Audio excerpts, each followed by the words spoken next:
Welcome to Facts and Fire podcast. My name's Afeni, your favorite fire starter. Today we have Kahmali Rose, we have Nick. So we're definitely gonna have a good time. Kahmali is our special guest today, so I'm really excited to have him as part of the conversation. Y'all know Nick; he's just here. Yo, this is gonna be a good conversation because I didn't even know that Kahmali is gonna be on the show. I'll just hit Finny up like, hey, yo, I feel like talking nonsense. So I just want to join your show because Finny's the best person to join for that. Then I'm like, oh shoot, Kahmali's here. So I already know this is gonna be a good show. I'm just chilling though. Definitely. So as all of y'all know, I like to start my show with a Black History highlight. And today we are highlighting Henrietta Lacks. Henrietta Lacks was a Black woman from Baltimore whose cells basically are still inside you right now. Like, she is the basis of all vaccines. And they used her body and against her family's permission, of course, because the government sucks. And yeah, so hold on, give me 1 second. This is Henrietta, you know. Make sure you guys also read the autobiography, though. Not the autobiography, the biography that was written about her and her life. It's not up here. It was in my little notes, but I'll make sure to drop it in the description. But yeah, so pay honor, give space to this Black woman. Without her contributions to medicine, we wouldn't be having the vaccines that we have right now. So yeah. But yeah, so today's theme. Overall theme is violence against Black women. Violence against Black women. That's what the first hour is going to be about. And we're going to start with, some pop culture stuff that happened this week. As most of y'all hopefully know, Megan Thee Stallion. So to give a little backstory on this, Megan Thee Stallion is a hip hop artist from Houston, Texas, and she was shot in the foot by another artist, Tory Lanez, a troll. But this is Megan Thee Stallion. This is what she looks like, being a bad bitch as usual. And this weekend, they're at the Rolling Loud Festival. Some very misogynistic foolishness happened. The Baby, another artist, basically brought Tory Lanez out on stage right after Megan had performed, and it was like, basically like complete disrespect to Megan. And I'm trying to pull it up right now. And he also was like, Tory Lanez was also like not on the lineup. Like, he completely violated a protective order and all this other stuff. Sorry, y'all, these were in better order. Oh, here it is. But yeah. Oh yeah, and also Baby is like very trash. Sorry, y'all, I can't find the link. But either way, if y'all just want to go ahead and give y'all thoughts real quick while I just pull it up. We'll start with Kahmali. Yeah, no. So, I mean, Tory Lanez had no business being there, obviously. Like, the whole situation with him and Meg is, from the start, she was trying to do, she never didn't involve police herself directly, anything, did everything that you would ask for somebody to do or whatever. And she was assaulted, she was violently assaulted, shot in the foot by this dude, and still didn't call cops and nothing like that. Like, did everything we would ever, as abolitionists and all this sort of stuff, would want somebody to do, as Black folks and shit. And she still, caught a whole bunch of bullshit from, Tory Lanez went out there running his mouth and stuff. And the messed up thing here is that what we see from Black men is so upsetting, and to see here is like and this happens with men of all colors and stripes, of course, or whatever. It's not unique to Black men, but we certainly are not immune from it. Is we seem to only be able to find solidarity in our misogyny sometimes. It's like that's the one link, common thread where men can seem to cross lines, where nerds and jocks will get together, in the gaming community and stuff, and just be misogynist as all hell. And it's like, in this, so this is a common thread. The baby has a history of violence against Black women. He smacked one woman, a fan, because she put her phone close to his face and took a picture of him while he was walking through a crowd. His security guard once punched a woman, a Black woman, in her face, knocked her out cold in the middle of a show where the baby jumped into the crowd. I don't know what you expect for people not to touch him, and then got upset about how people were touching him in the crowd, and then his security guard knocks her out. So the baby already has a history of violence against Black women, and then to come in there and show some solidarity, if we're gonna call it that, with Tory Lanez, who abused this Black woman, is just so disgusting, so embarrassing. Just he grouped it in with all the his with some homophobia and all this other trash nonsense. But it's really gross to see. He's also kind of the baby has sort of been taken under the wing of 50 Cent, another like well-known misogynist, just like, so it's really disgusting to see them all sort of grouped together. But it's unsurprising, and we really just, as Black men, we really got to try to do our part in not trying to center ourselves in these conversations in any way, but to center the women that are being abused, but then also to call this shit out and to make sure that we're standing up in vocal, as every bit as loud as the misogynists and these abusers are, to be every bit as loud as them in condemning them and saying that this shit is not acceptable. We cannot allow this to happen in our communities. We need to protect Black women. They don't need much help other than us stepping the fuck out of their way and just letting them exist. But beyond that, like, as Black men, we got to make sure that we're doing everything to, when we're amongst our friends and all that bullshit, that we never let it slide, because it's it goes from, being accepted in our, just like local, just our little friend groups in our local communities. And then it can become this widely accepted within our larger community. And it's totally unacceptable. And, what the baby did here, bringing Tory Lanez on right after Meg Thee Stallion, again, violating there's a restraining order, a court order telling her to stay like 100 yards away. There's no way that was respected and upheld. This is her place of work. She's just trying to do her job, just trying to work. Imagine if some abuser, rolls up to your job when you're just trying to do your damn job. So she had a reason to be here. She's working, and deserves all the respect in the world. She's really like, just an icon in hip hop at this point. And it's really like women are like running the shit in hip hop right now, I feel like.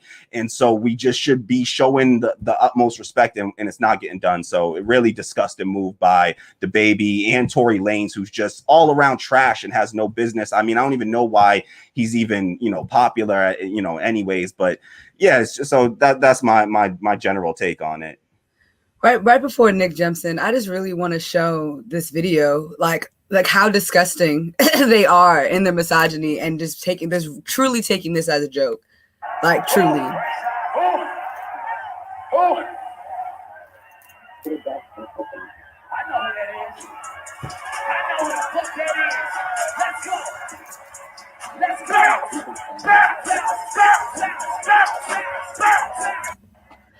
I'll get somebody out here $1 million if they can. Yeah, he ain't on the song. There's no reason for him to be there. Like, there's no reason other than to come out there and to just spit in the face of a, prominent Black woman just trying to do her thing and do her job, and keep her head down shit. So it's really disgusting, disrespectful, just damn, it's shameful. So yeah, I think it's really important to have this conversation with Black men, as a black femme, especially. Like, yeah, like Black women we can talk in a circle all day about like all the different misogyny that we deal with. Black trans women, Black non-binary femmes can also say, deal with this, we can all talk about this, but it's important that Black men are checking other Black men and their misogyny. So, just Nick, what are your thoughts? This is why I challenge people in their community to have these tough conversations, because we gotta break this toxic almost like culture that we almost like brought up in, like inherently. Because I remember growing up, because we live in a deeply socially conservative area, being in the red state. A lot of people are deeply religious, so I had to personally overcome a lot of like personal like homophobia I seen in my community. Like there's and the thing is, we didn't even know it was that bad. Like we just be kids and we would like laugh along with jokes that like really offensive. Actually, like we would see like there like now I still see people do it and it drives me crazy. Like when you see like some celebrities like being dragged and just being harassed by the media over and over, and this happened to a lot of Black women as well. And like that's something that always like that always turned me off. I never liked that kind of stuff. That's why I always distance myself from pop culture, and because a lot of people fall for this white supremacy trap. The white supremacy trap is getting us to fight amongst each other, not stand in solidarity with other people. And that's when I realized I'm like, all right, I gotta make sure I become an ally to my queer Black brothers and sisters as well. And that's why we have a lot of LGBT people here on Fred Left as a Clone of Finney, Jeffy Fine as well. So because I want to hear their stories, I want to learn, I want to get better, because it's a process. You got to continue to evolve. And the same way I call out people in the white community, I tell them, you got to have the conversation with your racist family members. You got to have, like, you got to. And I have these conversations. That's why we want to have these panels to discuss these real conversations, because I want to continue to evolve on these issues. That's what you got to do as an ally. And that's why it's important to have Black men coming out and calling this out as you see it. And that's what I want to do. And the whole purpose of Fred Hampton Leftist and my work in general is building the solidarity. That's why I want to have people like a Finney on having these shows and prosper. I love this. So that's why I just want to be here, learn and listen.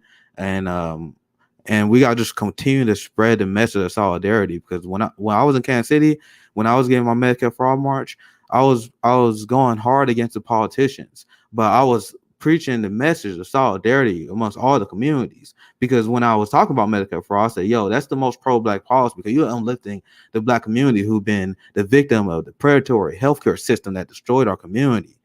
But at the same time, as you take care of the Black community, the white community will be uplifted as well. Because if you uplift the people who have it worse in society, it will only benefit everyone else. And that's why I told people we literally have to have this coalition where we fight for like the most downtrodden people in our society. And you will benefit from that. The society will benefit from that. And then I was talking to a lot of older white people, and they said, yeah, I love that message. And we want to stand with you. So you got to be real about it. You can't just be a partisan hack. But I would love to hear, I'll pass it back to Finney. I'd love to hear your thoughts, guys. I got more to say, but I'll pass it for you now, Finney. Also, and I just really want to point out like how all of the misogyny, like it all bleeds into like homophobia. It bleeds into transphobia. It bleeds into, just overall hatred and bigotry in so many different ways, and attacking so many different groups, because the baby also got in trouble for this at this very same performance for saying all of the stupid shit that you're about to listen to him say right now. Like, this is all like, just to tie into what I'm going to say, like, this is also the issue. You didn't show up today with HIV, AIDS, any of them deadly sexually transmitted diseases. They'll make you die in 2-3 weeks. Put your cell phone like that. Lady, if your pussy smell like water, put your cell phone like that. Fellas, lights up. Fellas, if you ain't sucking nigga dick in the parking lot, put your cell phone like that. Let's be real about this shit. Yeah, keep it fucking real. Some of y'all niggas suspect as a motherfucker. Let's be real. Like, why is that necessary? Like, why is that necessary? And it just really goes to show like how dangerous misogyny can be, and especially within the Black community, how easily we will trade our Blackness, and like, how easily men will trade their Blackness in order to stand in solidarity with trash ass men. Like, we need to be protecting Black women, because Black women we are the cradle of civilization. Our wombs are what started civilization. We continue to feed and be the backs that this country stands on every day. So I don't understand, like, why, when we're saying to dismantle misogyny, we're also like, we are talking about all these different things.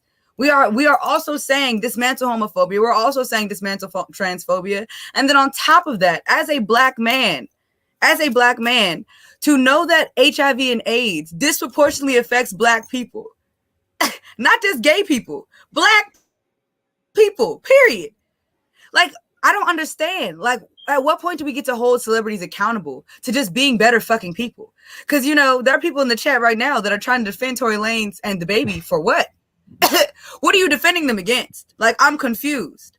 Like exactly what exactly are they doing that is defensible? Because what they're doing and the attitudes that they're carrying is the same type of violence that is being perpetuated against Black femmes and Black women every day. Those attitudes turn into actions. Those sayings turn into actions. That fear mongering, that just overall just ignorance turns into violence against these groups. So it's just like, at what point do we get to say no and not give our money to these people? And I don't believe in cancel culture, but I also don't believe in funding bullshit. And this is getting like, you should not give your money to bullshit. Yeah, no, I wholeheartedly agree. And I think what you said there, your point about the interconnectedness of, you know, it's really, misogyny is really at the root of a lot of these sort of systems of oppression, really. You know, misogyny, like you said, ties in to homophobia and into transphobia. And I think that we can see that particularly with what it all amounts to is a devaluation of femininity, right? It's to try to, we try to, you know, lower the value of femininity and to try to look down upon it in some way. It's seen as something undesirable, but only because, you know, it's something that, you know, men want when it advantages them. You know, they want femininity when in their household, when they, men, you know, want it to be the man working and coming home to a house cleaned and, you know, cooked for and all this, and children, you know, to rear children and then to take care of and raise children. We put all that work on women, and then we devalue that work because it stands to benefit men, right? It stands to benefit, and this was done in, you know, it was brought over to us. It's not just, you know, inherent to white cultures, but a lot of it is brought over by white cultures. But we still, you know, this has been something that stretches back to, you know, back centuries and in eons, really. And the reality is, it's, you know, even with homophobia, it's a lot of it is, you know, it's attacks on gay men. Lesbianism was sort of more accepted by men, you know, for a longer time. Oh, two women, you know, they don't have as much hatred, you know, raw hatred towards that sort of thing. But when it's, you know, when it's gay men, they see gay men as being more feminine. And so even though there are gay men that are totally more masculine than I am, you know, some gay men, they still see it as feminine.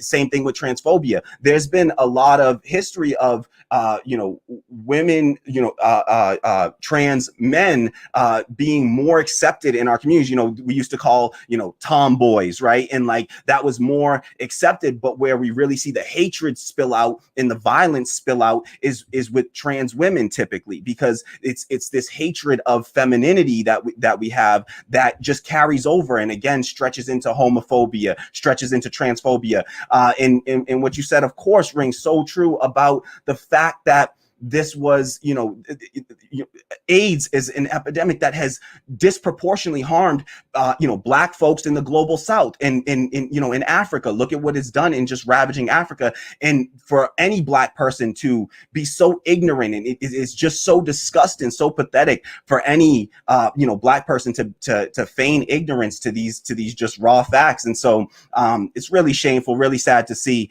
how that carries over. But I think at the root of all of this is the misogyny, the violence, the hatred of women, and simply because they're, you know, just for them existing, really. And so, yeah, this is just more of that, and sad to see how much it can extend into our culture and be accepted by so many of us men. Like you said, like Nick was saying, it starts out, and Afeni was even saying, you know, it starts out in you know, just with us being complicit, not calling out our, you know, other men, or allowing that shit to slide, when we're in our little friend groups, when we're hanging around with the fellas, you know, you start to let it slide, you start to show that it's accepted, and then that carries on. And again, it's about dehumanizing women in a way, so that when we do enact violence against them, then they aren't even seen as human beings, and we don't have the same concern for them that we would for any other human being, any other man that we see, you know, violence enacted upon. So it's just a system of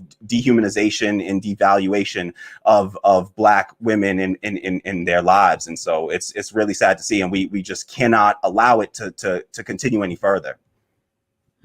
You know, it's, I think, and, you know, just to spring off this point that Tammy just made, like, you know, Black men and men in general accept lesbianism because it's two women and they can sexualize and fetishize it. Yes. Because, yes. As a lesbian, I can tell you, good afternoon, Danny. As a lesbian, I can tell you that men constantly sexually harass me, constantly. And it's just like, I know you heard that I'm gay. Like, I know you heard me say that. And especially like me being a smaller Black woman, like I do get intimidated. And I just think that, a lot of the times people don't understand fundamentally like how terrifying it can be to be a Black femme, especially in a space in which like you're not really protected, not only by the system that you're living under, but then the people that are in your own community.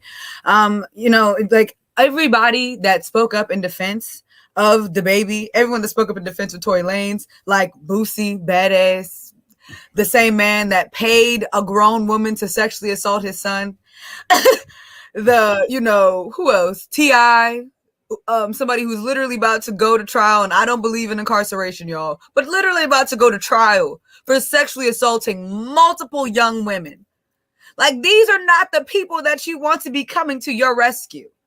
And it's just an overall attitude that I'm seeing in hip hop, especially among older Black men, that, is very just disrespectful to all the Black women that are right now dominating the industry. We need y'all to stand in solidarity with these Black women that are making culture for y'all right now, that are making money for all of y'all producers right now and for y'all labels. Like, they're doing that off their backs, and their work is being devalued, and their humanity is being devalued as well. And just,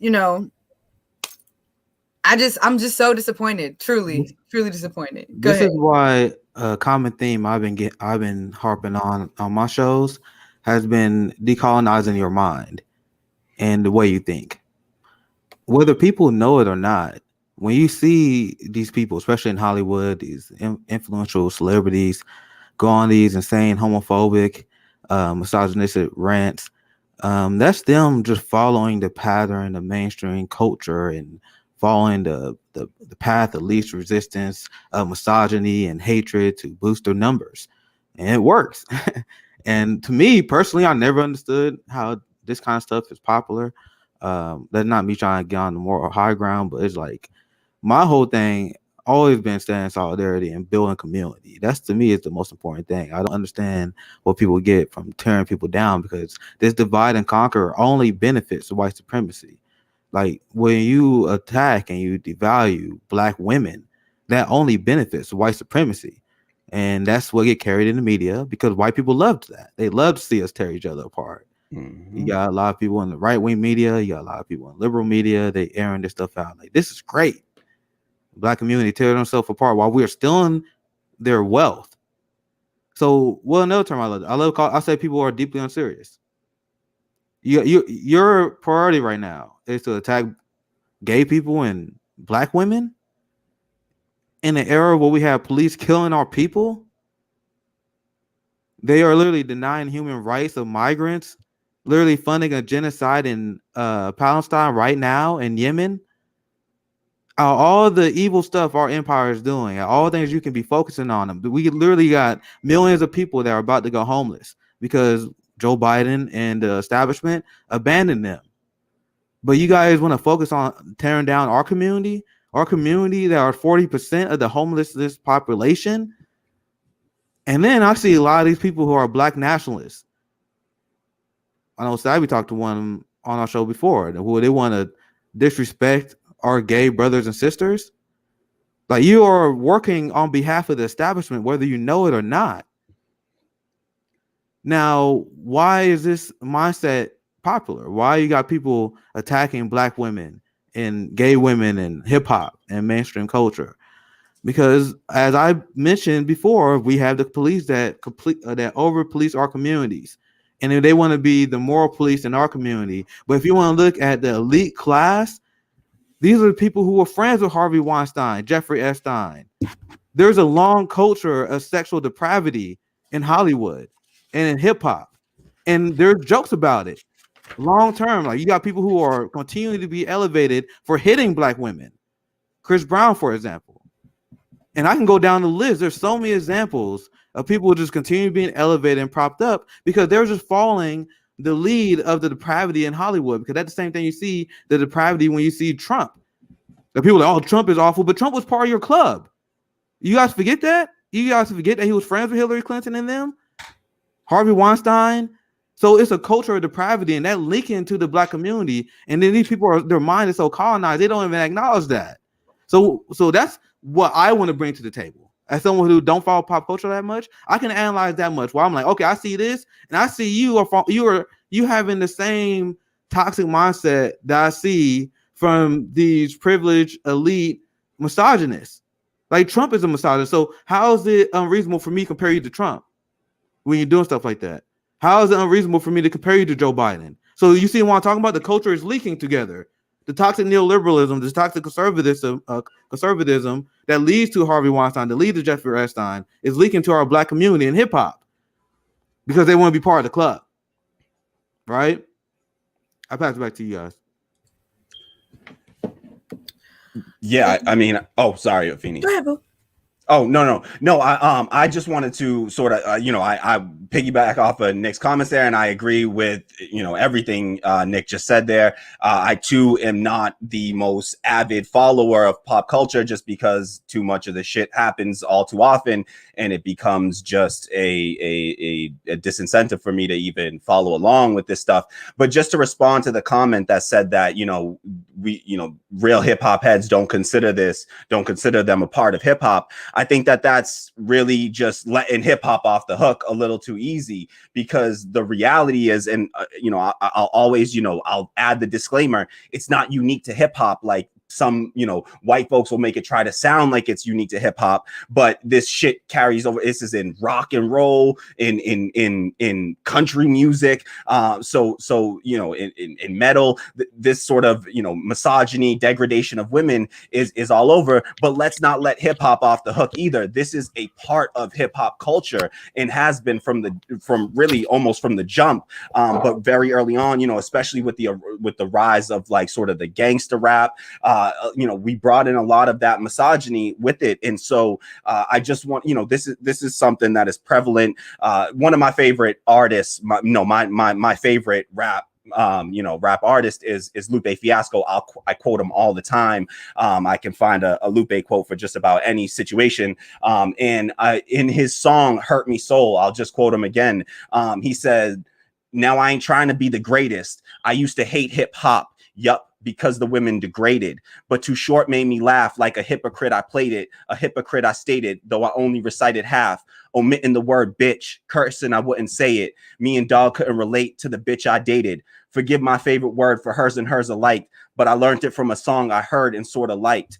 And that's, Lupe talking about how this shit is stretching back to Too Short and these, that's old school rap and stuff.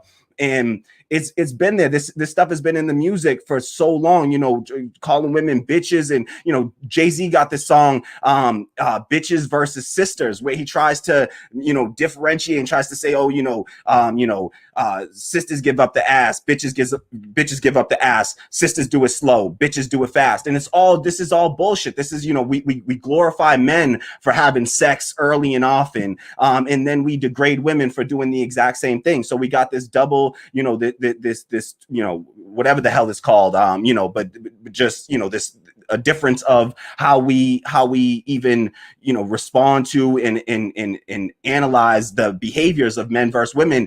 Men are allowed to do and get away with all these kinds of behaviors that we then tear down women for exhibiting those same behaviors. And so it's really not something that is, this is a part of hip hop, and we shouldn't let hip hop off the hook. And so I just wanted to throw that in there, really. Absolutely. JB's here. What's up, JB? House. What's going on, Jay? We got Kahmali on fire. Now JB about to unleash. You're muted, Jay. I got it. I got you, boo. It's all good. I had to hype him up. I had to give him a proper introduction. I had to give you a proper introduction. He's in the house, bro. You was on Common Dreams, bro. He was on Common Dreams because he was marching. Nah, that's right. I was on Common Dreams. They put him on the front page because it's like, bro, you see this man? Okay. You see this man off dialysis on the streets while these people privileged in their house, not doing anything. Yeah, JB actually out here. Okay. That's what we got on the panel. I had to give you guys a proper introduction. What's up, JB? What's up, people? My beautiful people, all you beautiful chocolate faces. Look at you. You're looking so good. Every single one of y'all. Okay, so this conversation podcast. Okay, so this conversation right here needs to be had. All right, so I am sick and tired of every single one, especially a lot of those black men that talk about, oh, well, they're trying to feminize the black men in the black community. Get the fuck out of here. What in the hell are you talking about? Let me tell you something. There have always been effeminate black men. Always. Who is one of the fathers of rock and roll? Okay? Little Richard. He was an effeminate black man. And guess what? He did that shit.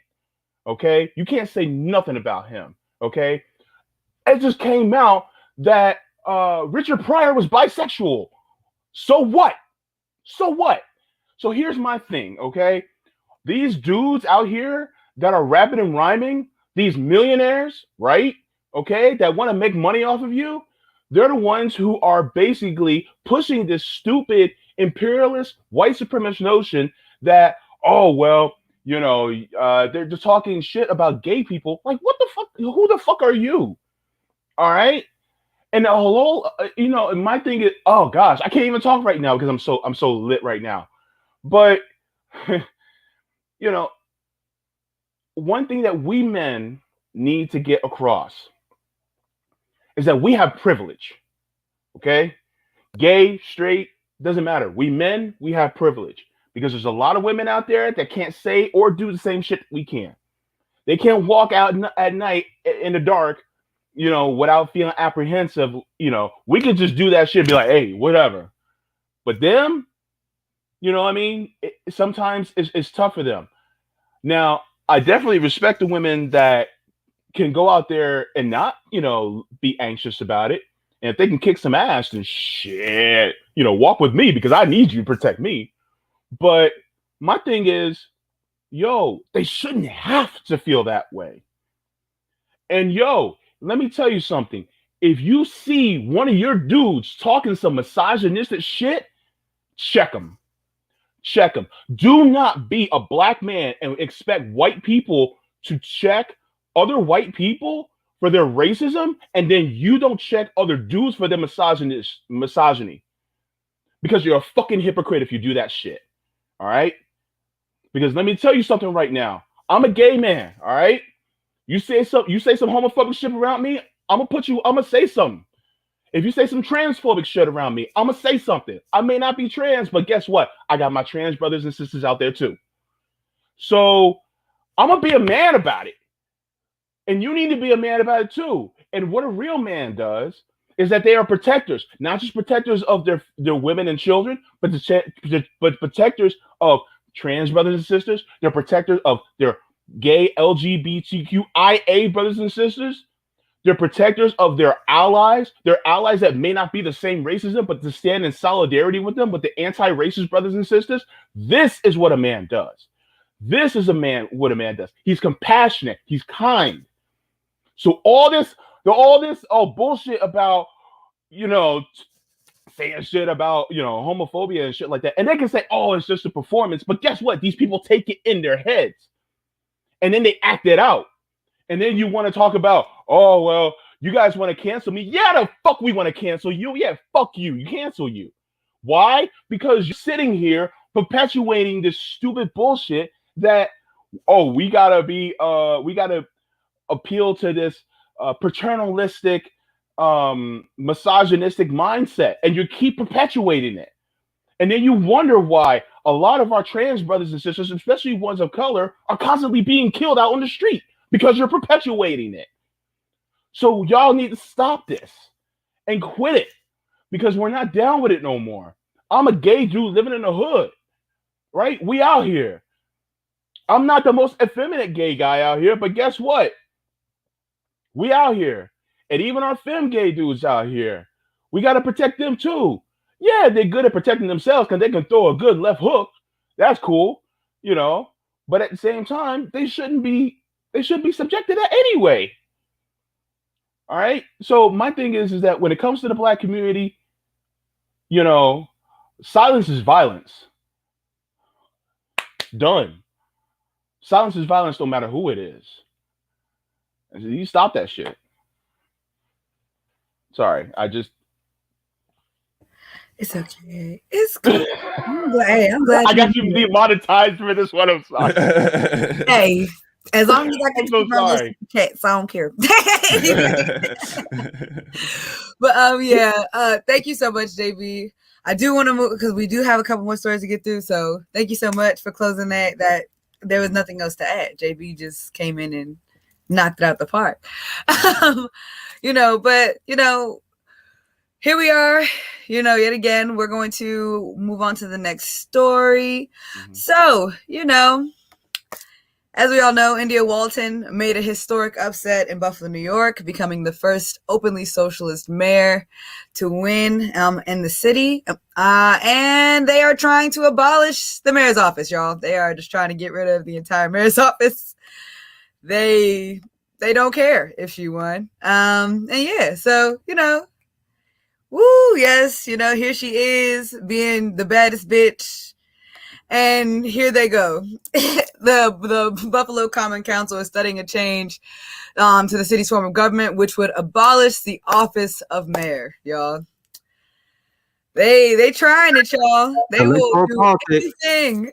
They will do anything to stop us from actually putting our policies into place. But go ahead, Nick.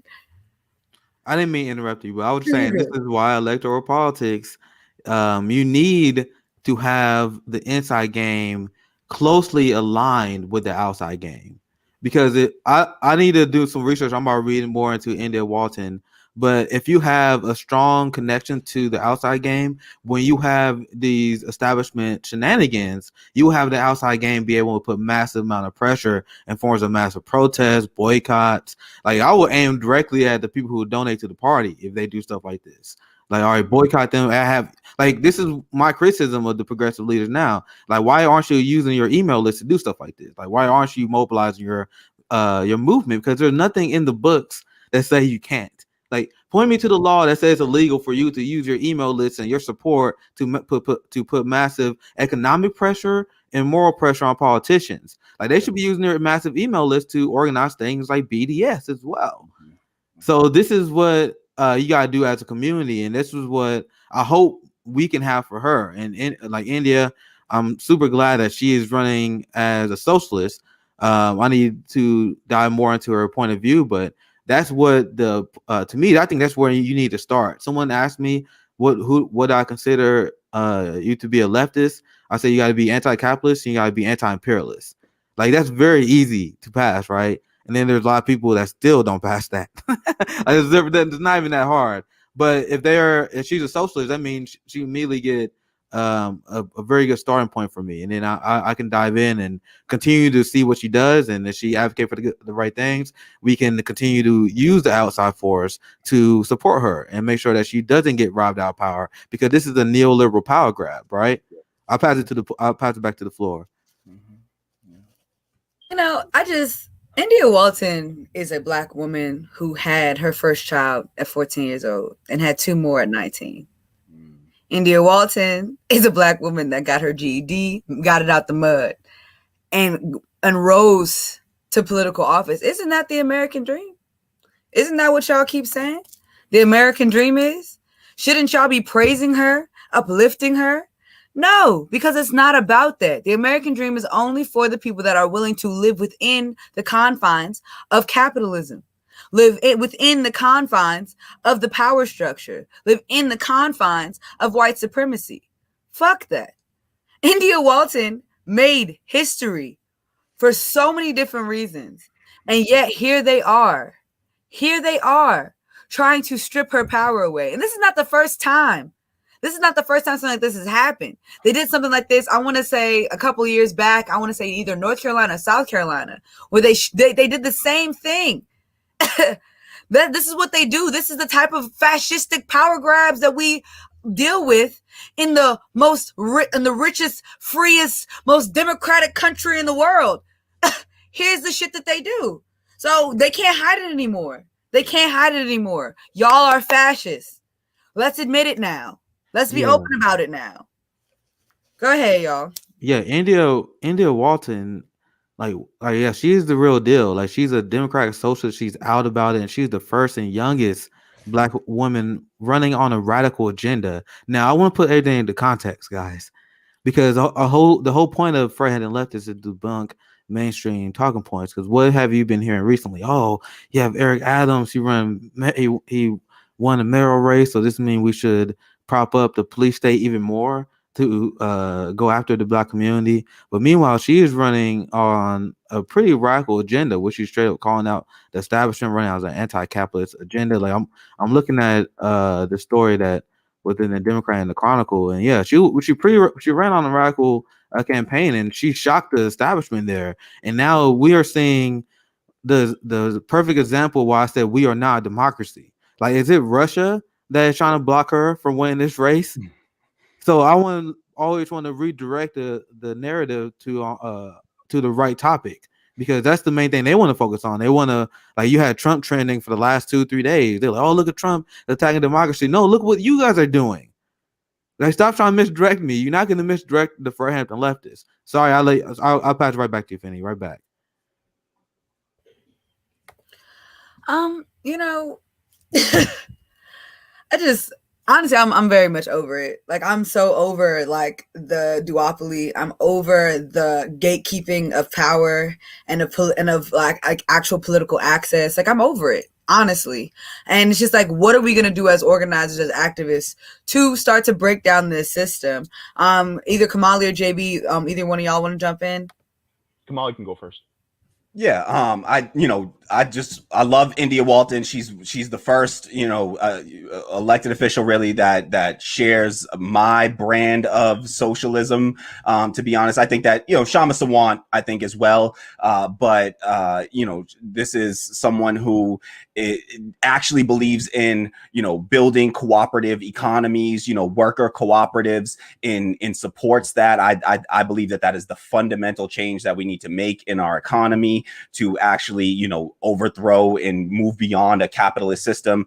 To me, capitalism is defined by the employer-employee relationship. And as long as we allow that structure to stay in place, we just move from master-slave. We went from king, queen, subject to, lord and serf, to master slave, to employer employee. And we have to dismantle these hierarchical, unaccountable dynamics in our economy. We can't have people holding all this unaccountable power over other people, or we're always going to see all the abuses that come out of that, the sexual harassment of women, the ability for someone to just fire somebody on a whim. And again, these aren't people that we're electing. Nobody elects their employers. Nobody votes for their employers, and nobody votes for in their daily lives, in their workplace, the place where the majority of adults are spending the majority of their lives. Nobody gets a vote on these major decisions that happen. Whether your company is going to pack up, your warehouse is going to pack up and ship all your jobs overseas. Nobody gets a vote on that. When Amazon decides to move their warehouse here or there, or and to do all the types of abuses they do, no Amazon employee got a vote on whether or not they wanted to send Jeff Bezos into space. Meanwhile, the planet is burning down behind us. And all these, billionaires are just off, Elon Musk and Jeff Bezos off, in a space race, because they know they're going to just burn up all the resources we got on this planet, and then, dip to another one and go and colonize that. There's their colonizer ass mindset. And so I love India Walton because she is a true socialist. She's not just somebody that likes the label, the sort of AOC types that have adopted the label, but really don't back it up with the revolutionary sort of politics behind it. And I think that she really does have a revolutionary platform. And so it is completely unsurprising to me, but extremely infuriating to see what they're trying to do to her and trying to disenfranchise her and the community. They're disenfranchising her community that went out there, that voted for her, that supported her. And this is what they tell us democracy is. They try to narrow down the definition of democracy so much to the point where it's essentially just voting on which pre-selected politician, establishment, typically politician, you get to vote for every 2 to 4 years, essentially. And they've narrowed the definition of democracy down to that. And even when we work within those confines of that limited definition of democracy, they still go in, do everything anti-democratic that they can to tear that down. And again, like Afeni said, it's fascistic, right? This is fascism. When you go and you got corporations combined with government forces to try to assault anything that is for the people. And so here India Walton is trying to build policy, housing policy, food policy for the people. And this is what scares them the most. And this is why I am so hell-bent on us trying to gain our power through dual power operations outside of the electoral system as much as we can. I still do support things like, especially in particular, like I don't believe in the sort of national politics as at this point. I just think it's been so overrun with corrupt corporatists and capitalists that there's really not a lot of movement in those spaces. And so it's really about the local sort of politics is where the change can really happen. And so what the folks did, what these people did in this community is the real kind of moves that you can make if you're running an inside strategy, and it should be, like Nick was saying, an inside outside strategy that stays close to the people, because those are the folks that are feeling the pain. And you got to have the same sense of urgency as your constituency. And I feel like India Walton is that and represents that. And so it is completely unsurprising to me that they would immediately come out there and try to attack and disenfranchise her and everyone in her community that voted for her. So this is why I'm a strong advocate for building up these systems of democracy, really from sort of the ground up in all of our institutions that we exist within, our workplaces. I think that this is something that I really admire about Fred Hampton leftists and what they're doing, because I think that it opens up a space for this. And I think that folks, we can't just talk the talk here on these, on these shows and these podcasts. It's really about walking the walk, getting out there, organizing, advocating for local sustainability efforts and democratization of all of our institutions. That's our housing, our workplaces, our food. We should have democratic control, our communication systems. And we see that we're just beholden to these platforms, YouTube and whoever else. Sorry, I don't want to get Feeney, further, pushed to the margins and YouTube any further, calling them out. But it has to be said, we are beholden to these platforms, and they are capitalist platforms that hold all the power over the creators that are actually creating all the content. And so what they're doing here to India Walton is disgusting. It's totally fucked up. And I just, I hope the people push back and fight back there in Buffalo, because they definitely deserve to have this, the socialist mayor. And I think that the same way that Shama Sawant, as one city councilor in Seattle, was able to enact a $15 minimum wage that then had this ripple effect within, across the nation. I think that that's really how, it's not this idea of like trickle down economics. I think we have this idea of like trickle down politics as well, where we think everything's going to start at the national level. We're going to elect these politicians into Congress, and then they're going to enact all these big changes for us all the way down.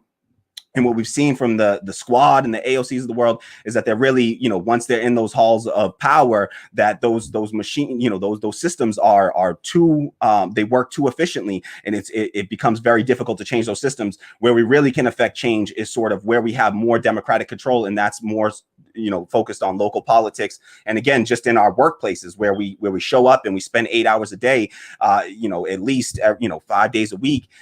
That's the place. If we don't have democracy there, we really don't have democracy anywhere in our society. I don't see why we should expect to see democracy enacted anywhere else. So that's the first sort of change that we have to make. And one of the reasons why I'm a big supporter of the efforts of the Black Socialists in America in their dual power app project, where they're trying to build the technological infrastructure that we need to have democratic, control over our organizations and democratic participation, really, of our organizations. So I am all for India Walton's platform and support what she's doing out there, and just hope that, the people fight back in this case. Yeah, I just, I feel the same exact way. It definitely starts on the local level. Like the same thing like marijuana. Like marijuana is being was being legalized here to here to here to here. And, Noam Chomsky says, as many problems I have with Noam Chomsky, but Noam Chomsky says that a revolution is a series of reforms. You just got to keep pushing this motherfucker till it breaks. You see what I'm saying? And I genuinely believe that. Like, that's the little itty sliver of faith in electoral politics that I have. It'll be on the local level. It will not come from the national level. The national politicians have already shown us over and over and over again that they're not actually going to do anything to materially better our lives. So we have to take the power into our own hands. JB, you got anything you want to add? Muted. Sorry. Kahmali was very eloquent in his response. I will not be as eloquent in my response. I will probably be Kahmali's anger translator. So, okay. I have a song in my head, and I'm going to sing it for y'all. And this is how I feel that we should have the sentiments of what India Walton's going on in her city. I don't want nobody fucking with me in these streets. Ha! Ain't nobody got time for that. Here's the thing. Get out there. Get out there. Like, don't let them. Don't let them get out there and do that to her. Do not, I repeat, do not let them subvert democracy out of your hands. You voted for her. You got her. Don't let them take her away. Because here's the thing. If you allow that to happen, you're setting a precedent. And that precedent, they're going to do it to every single person that comes along that's going to be another India Walton. You're going to have it happen over and over and over again. And then next thing you know, well, we're already into fascism. We're going to get even deeper. We're knee deep right now, but in a few years, we're about to go neck deep. And we don't want that. So them doing this, oh gosh. I'm not gonna, nope, we're on YouTube. I'm not gonna say it. I was gonna go full Rome Bathia on them, but no, I'm not gonna do it. But get out there, get your Nikes on, get your bullhorns on, and let them know that they can't play you like that. They're playing you. And every single time they try to play you, I had a space on Twitter going on right now. What do we on the left always say? Finish the sentence. Fuck around and... Okay? Find out. Exactly. Thank you. So, yeah, find out. I can't hear you because you're muted. But I can hear you through your spirit. Your spirit is speaking to me right now. But that's the thing, right? I know I've heard Nick say it many times. My brother Nick, you speak through me too. I love when you say it too. It sounds so good coming from you. And Kahmali says it in a very eloquent, poetic way, which is I absolutely love. But we have to let them find out. The problem is we've been letting them fuck around too much. See what happens? You let them fuck around too much and they can't. You see what happens? You see what happens when you're in a family and you go, man, you play too much. Get off of the tweets and get into the streets. You play too much. Yes. Guess what happens? Now you play too much. You gotta let them find out. Get off of the tweets and get into the streets. My man, Stop letting them play with your lives. Your lives are not to be toyed with. Stop letting them play with your lives. For what? The sake of capitalism? For what? That? How many people have been dying because of capitalism? You're gonna let them play with you like that? Oh hell no! No, absolutely not.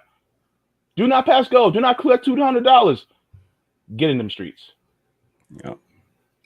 Man, see, this is why y'all need to make sure you guys watch the JB show on Sunday too. Watch the Radical. You guys gotta watch the Radical Democracy show. Like you guys heard Kahmali going off. Yeah. Man, this is the Facts and Fire podcast named accordingly, right? So make sure you guys check out Kahmali. Check out JB because I think you guys got some good stuff planned coming up, especially JB tomorrow. First thing first. I think this is relevant to what we were talking about because someone was asking, and someone asked me about this on other stream, but I was talking about something else. It was like, "Hey, Nate, do you read theory?" And once again, I am a Fred Hampton leftist. I read Black leftist theory. I quote W.B. Du Bois all the time. I quote Malcolm X all the time. MLK all the time. This is my theory. Now, there is a lot of validity to Marxist-Leninism.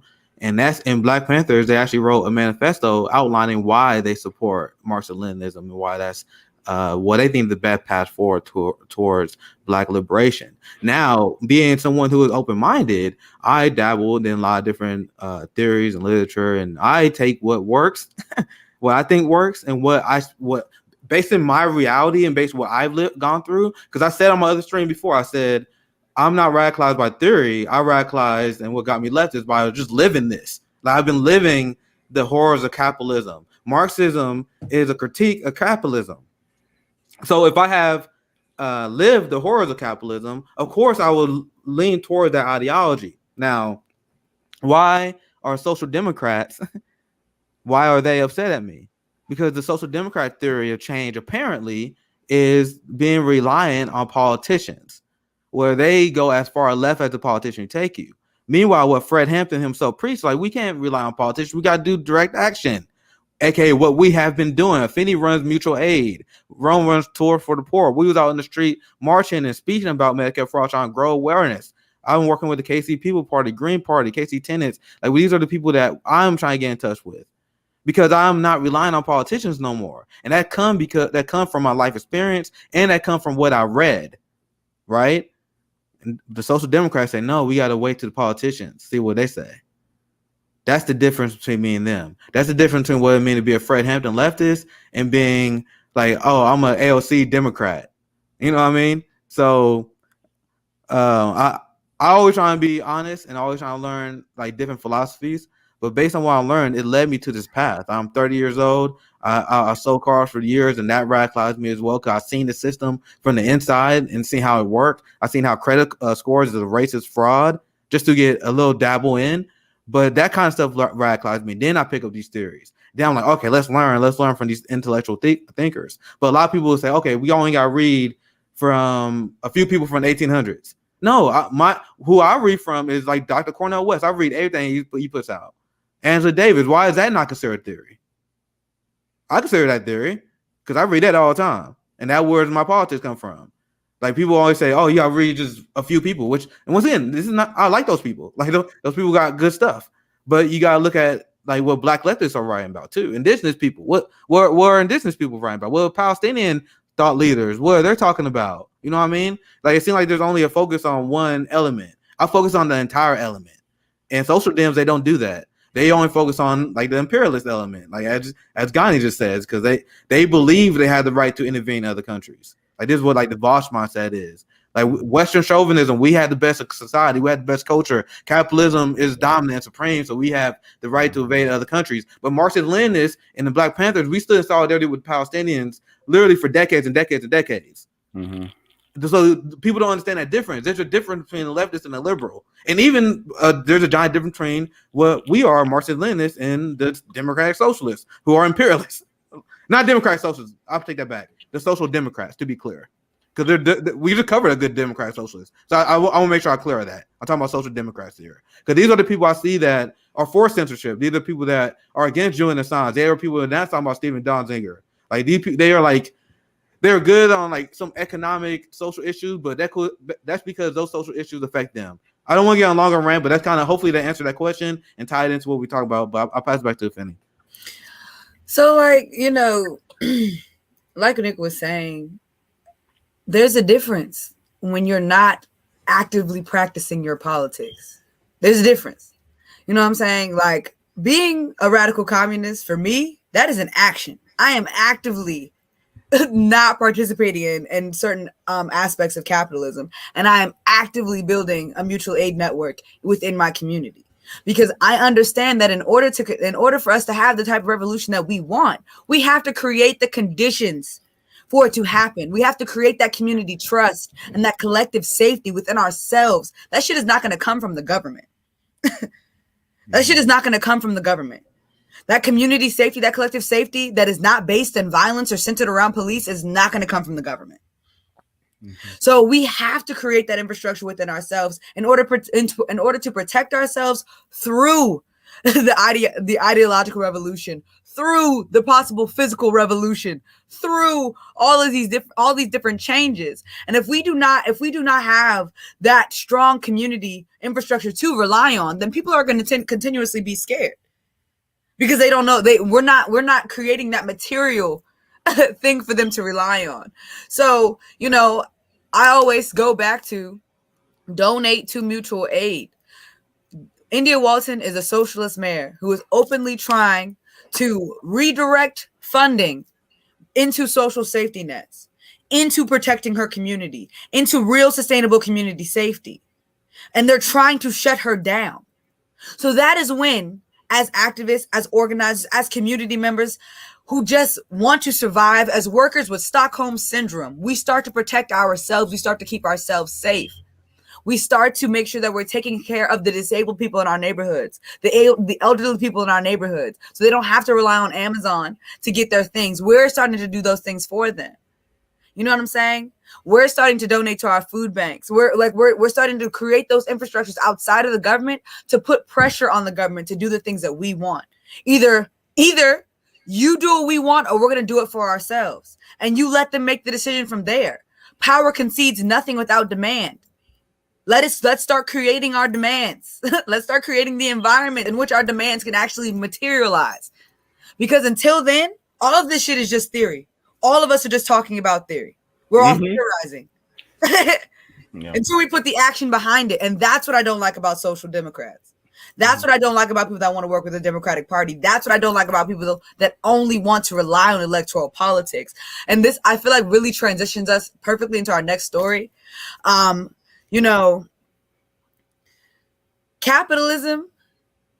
Socialism is the antidote to capitalism. It is the direct product of capitalism, because capitalism is meant to be extractive. Capitalism is meant to only sustain a few and not the many. And if you're trying to sustain a system on the backs of the many, but none of them are getting anything, none of them are actually seeing the benefits of all of the labor and all of the strength that they're putting into this system, then yes, they're going to start trying to look for other solutions. And that solution will always be back to your community, because humans are communal animals. Yes, we are. We are collaborative.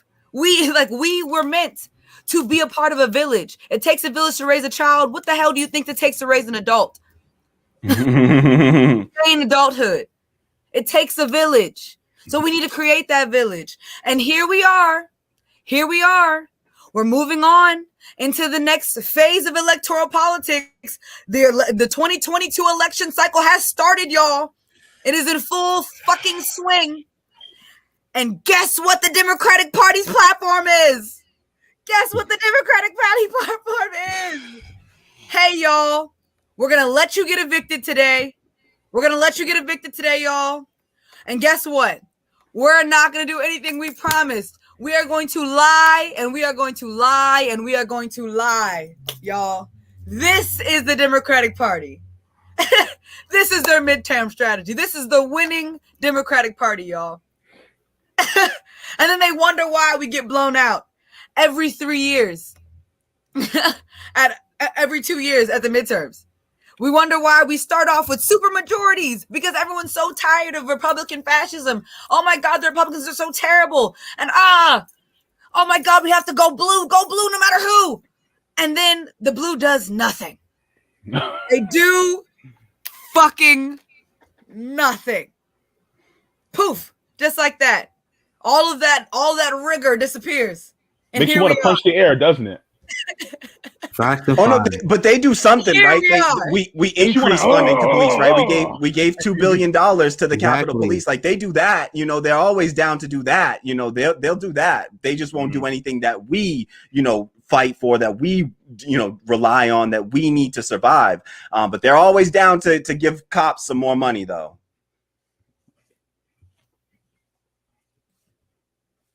So hold up. So Okay. I got a lot to say because Finney always get me fired up. All I gotta say, you guys get me fired up. So man, you have these capitalists, they want to talk stuff and they always want to pretend that they have the morally just system. Meanwhile, they have a system that can't even exist without slavery, right? Deeply unserious people. Capitalism crashes every 4 to 7 years and we need socialism to bail them out. And now we have a Democratic Party who, despite, and this is what we warn people about. This is what Black leftists warn you guys about. This is what Indigenous people warned you about. This is what my Latino brothers and sisters was warning you guys about. So you guys gave them the mandate because you guys fell in line with Jim Crow Joe. So now they are using that mandate and running on a pro-police platform. I covered that on my show. You guys see that? They said now their new strategy is to tie the Republican Party to defund the police. So now the Democratic Party is the party of the police state. Thank you, progressives. And thank you, Black people. People are like, oh, you vote shame people? No, your vote has consequences. You guys see what happened? The result of your vote? You guys vote for Jim Crow Joe with no ask. And now they are running on a pro-police platform. And now they are willing to let millions of people to go homeless because they know they got your vote. Good job, Noam Chomsky, who advocated for this. Good job, TYT, who advocated for this. Good job, Ben Dixon, who advocated for this. Because now we got a fascist police state Democratic Party, and you guys are focused on Republicans. I tweeted about that last night. You guys are focused on Republicans. They are funding the police state more. They are funding ICE more. Joe Biden literally selling helicopters to Israel while they are literally implementing a genocide and stealing and knocking out Palestinians from their homes. Will you guys focus? You guys are deeply unserious. Deeply unserious. Like we are flagging all the state violence issues that is going on in our community and the communities that we stand solidarity with, which is all of them. Because Joe Biden has been the lesser of two evil for who?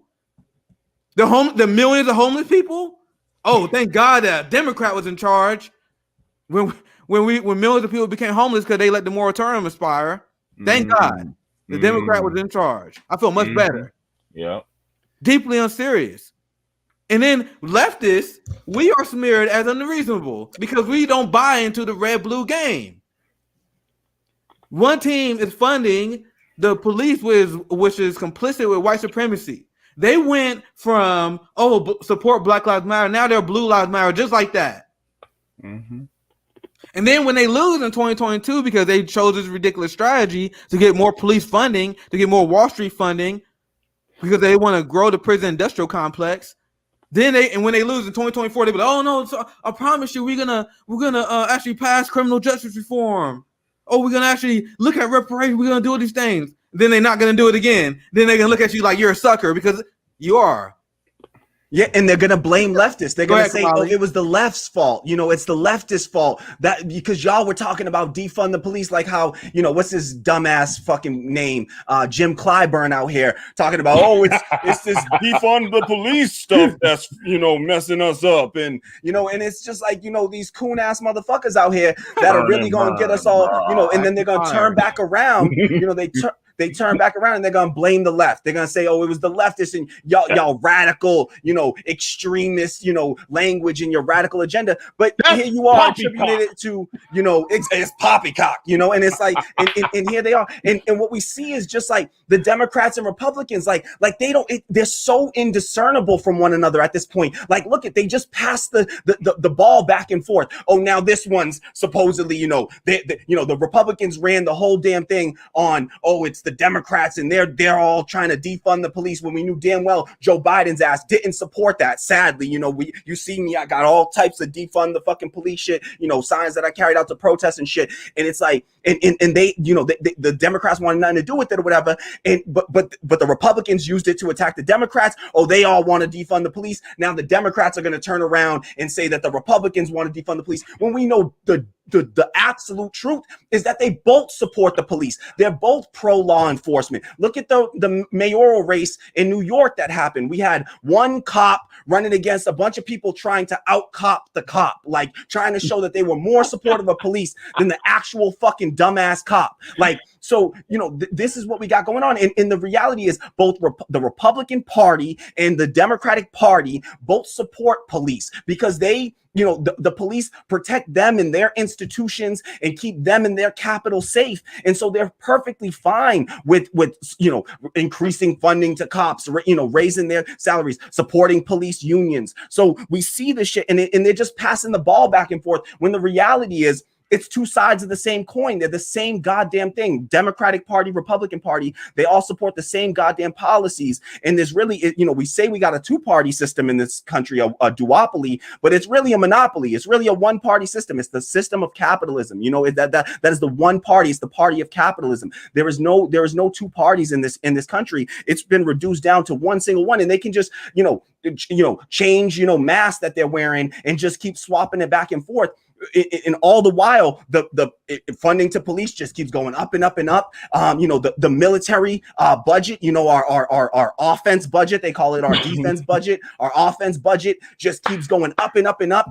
Hundreds of billions of dollars, so we can go and ravage, countries and communities all around the world. We just bombed Somalia. What the fuck did Somalia? Who out here is feeling like their safety is threatened by Somalians right now? Like, who out here is concerned? No, nobody. But we out here, Joe Biden just bombed Somalia and nobody batted an eyelash, right?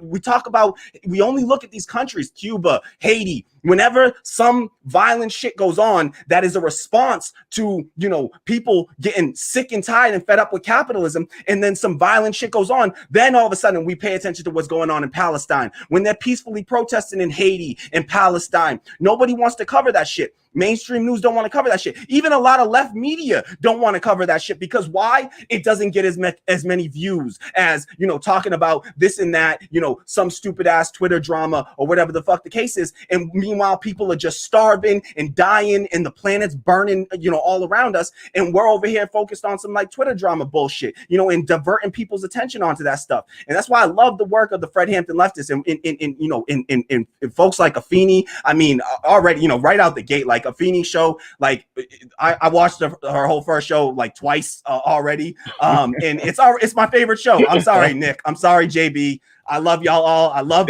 revolutionary jargon with RJ. I told my partner, I was like, yo, this is immediately my favorite left podcast, just like Afeni. And she's like, yeah, that's because you agree with everything. Of course, yes, bro. She's spitting some fucking facts and fire. God damn it, the name is appropriate. I would grab you by your shirt collar and then get pissed off at you if any was not your favorite podcast. So I'm just like, yo, this, we the shit that we do, we really got to look at this Democratic Party for what they are, and not be fooled, not have the wool pulled over our eyes. They're going to turn around. They're going to blame it on the left, when the reality is, it's their lack of support for things like defunding the police, for abolishing ICE. The AOC, she campaigned on these things, and then all of a sudden her whole thing is just, about this January 6th insurrection. And look at, they use that. Just I came out on my show as soon as it happened, and my first response was like, I think we should be careful about throwing around the terrorist word, because we know whenever they start to throw around that word, it means they're going to try to use it to suspend civil liberties, to increase support and funding to police. And lo and behold, what happened? They turned around and they used it. The one thing that came out of that was $2 billion more to the same Capitol Police that were standing there as ushers for these, white folks that were trying to, protest and do whatever the fuck, and they had Capitol Police just holding doors open open and assisting them on the way in, and we just give them $2 billion extra, and just have nothing to say when the U.S. is down committing coups in the global South, and we talk about defunding the police. And this is something that Dr. Tamanisha John, who was a guest on my show, who I strongly recommend everybody bring on, because she's amazing. She focus is on the international affairs, and specifically like the U.S. imperialism, Western imperialism in the global South. And she constantly is able to bring back the focus in our attention back into those issues. And I think that is so important, because we got all these Black people, in America, we have this like American exceptionalism thing where we're way too focused on our own, and don't pay attention to all the imperialist activity. So in the same way, when we talk about defunding the police, we're really talking about not just taking away money from police, but rerouting that money into all of the sort of, to repair the harms that have been done by policing, in the mental health and homelessness, and redirecting those funds. Is the same way we as leftists need to start talking about defunding our military, and then redirecting those funds back to the reparations that are owed to the people all around the world that we've destroyed with our military. People in the global South, in Africa, in Asia, in South America, in the Caribbean, that we've destroyed, in overthrown governments, overthrown democratically elected governments, and constantly have our thumb on the scales in these countries, and then only turn around when some little violent act happens as a response to that, and then all of a sudden, because it's salacious enough, then we can cover it, then we know it'll get enough views to make it a story worth covering, when really we got to be focused on these issues and not be so reactionary, but be revolutionaries, and call this out, and stand in solidarity with these people before it's too late, before it has to turn to violence. So yeah, that's my little rant there. Woo!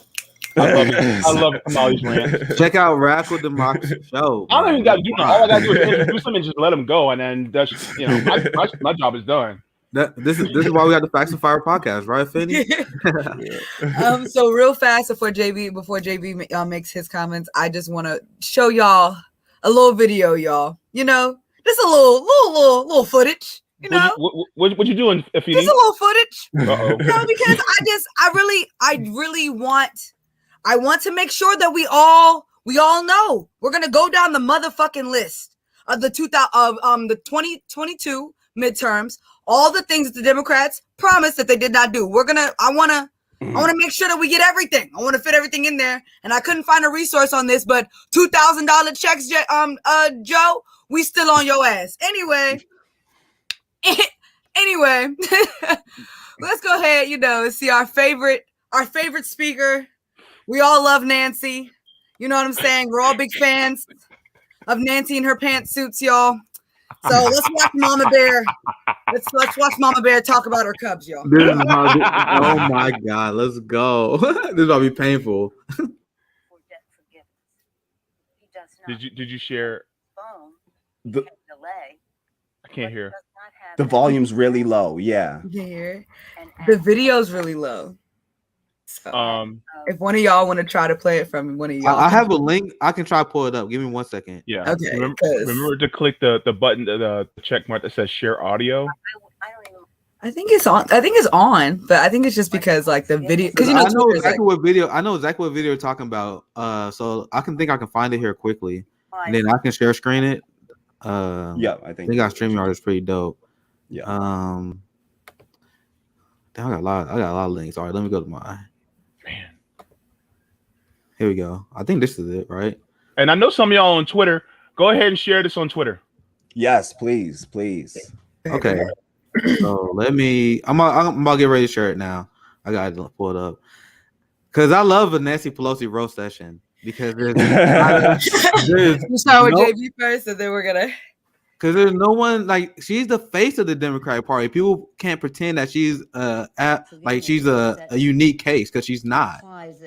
People think that the president of the United States has the power. Is it still? Well, let me turn it up. I can turn it up a little more. I'm gonna say it's pretty. Here, this is the most I can do. He can postpone. He can delay. It's still low. But he does not have that. Yeah, but we can hear it. We can hear it though.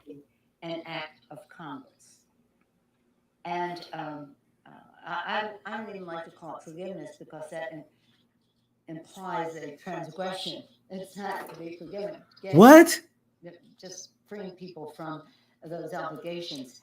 So That doesn't make sense. Of who gets forgiven, to use the term of art that is out there, is a debate. Do we use whatever? All right. I can't So I listen. told you this is gonna be hard. I had a hard time myself. That's 45 minutes. We got another 30 seconds. We can do that after. Let's do an initial breakdown, and then I'll play the last 30 seconds. What you thinking, Finny? Go ahead. No, I want JB to go first. Well, I got a lot to say. This is so ridiculous. But go JB. You want to go first? Because I want him to be able to give his points about what you guys said before as well. So go ahead, JB. Because this is a lot. I can't even. I can't even remember what the hell I was gonna say. Like what? You know, so I've been telling people the reason why I never had Trump derangement syndrome because I told people he's just one of the same. He one of many. So now we could play some more, but you guys seen it. Now imagine that footage with Donald Trump, like put Trump mannerisms and everything. He will sound just like Nancy Pelosi sounds just like Trump to me. I don't know how people don't see it. Like I showed the video with how she engaged with people who were protesting with her. I seen videos of her talking about Medicare for all. I seen videos of her talking about student loan debt.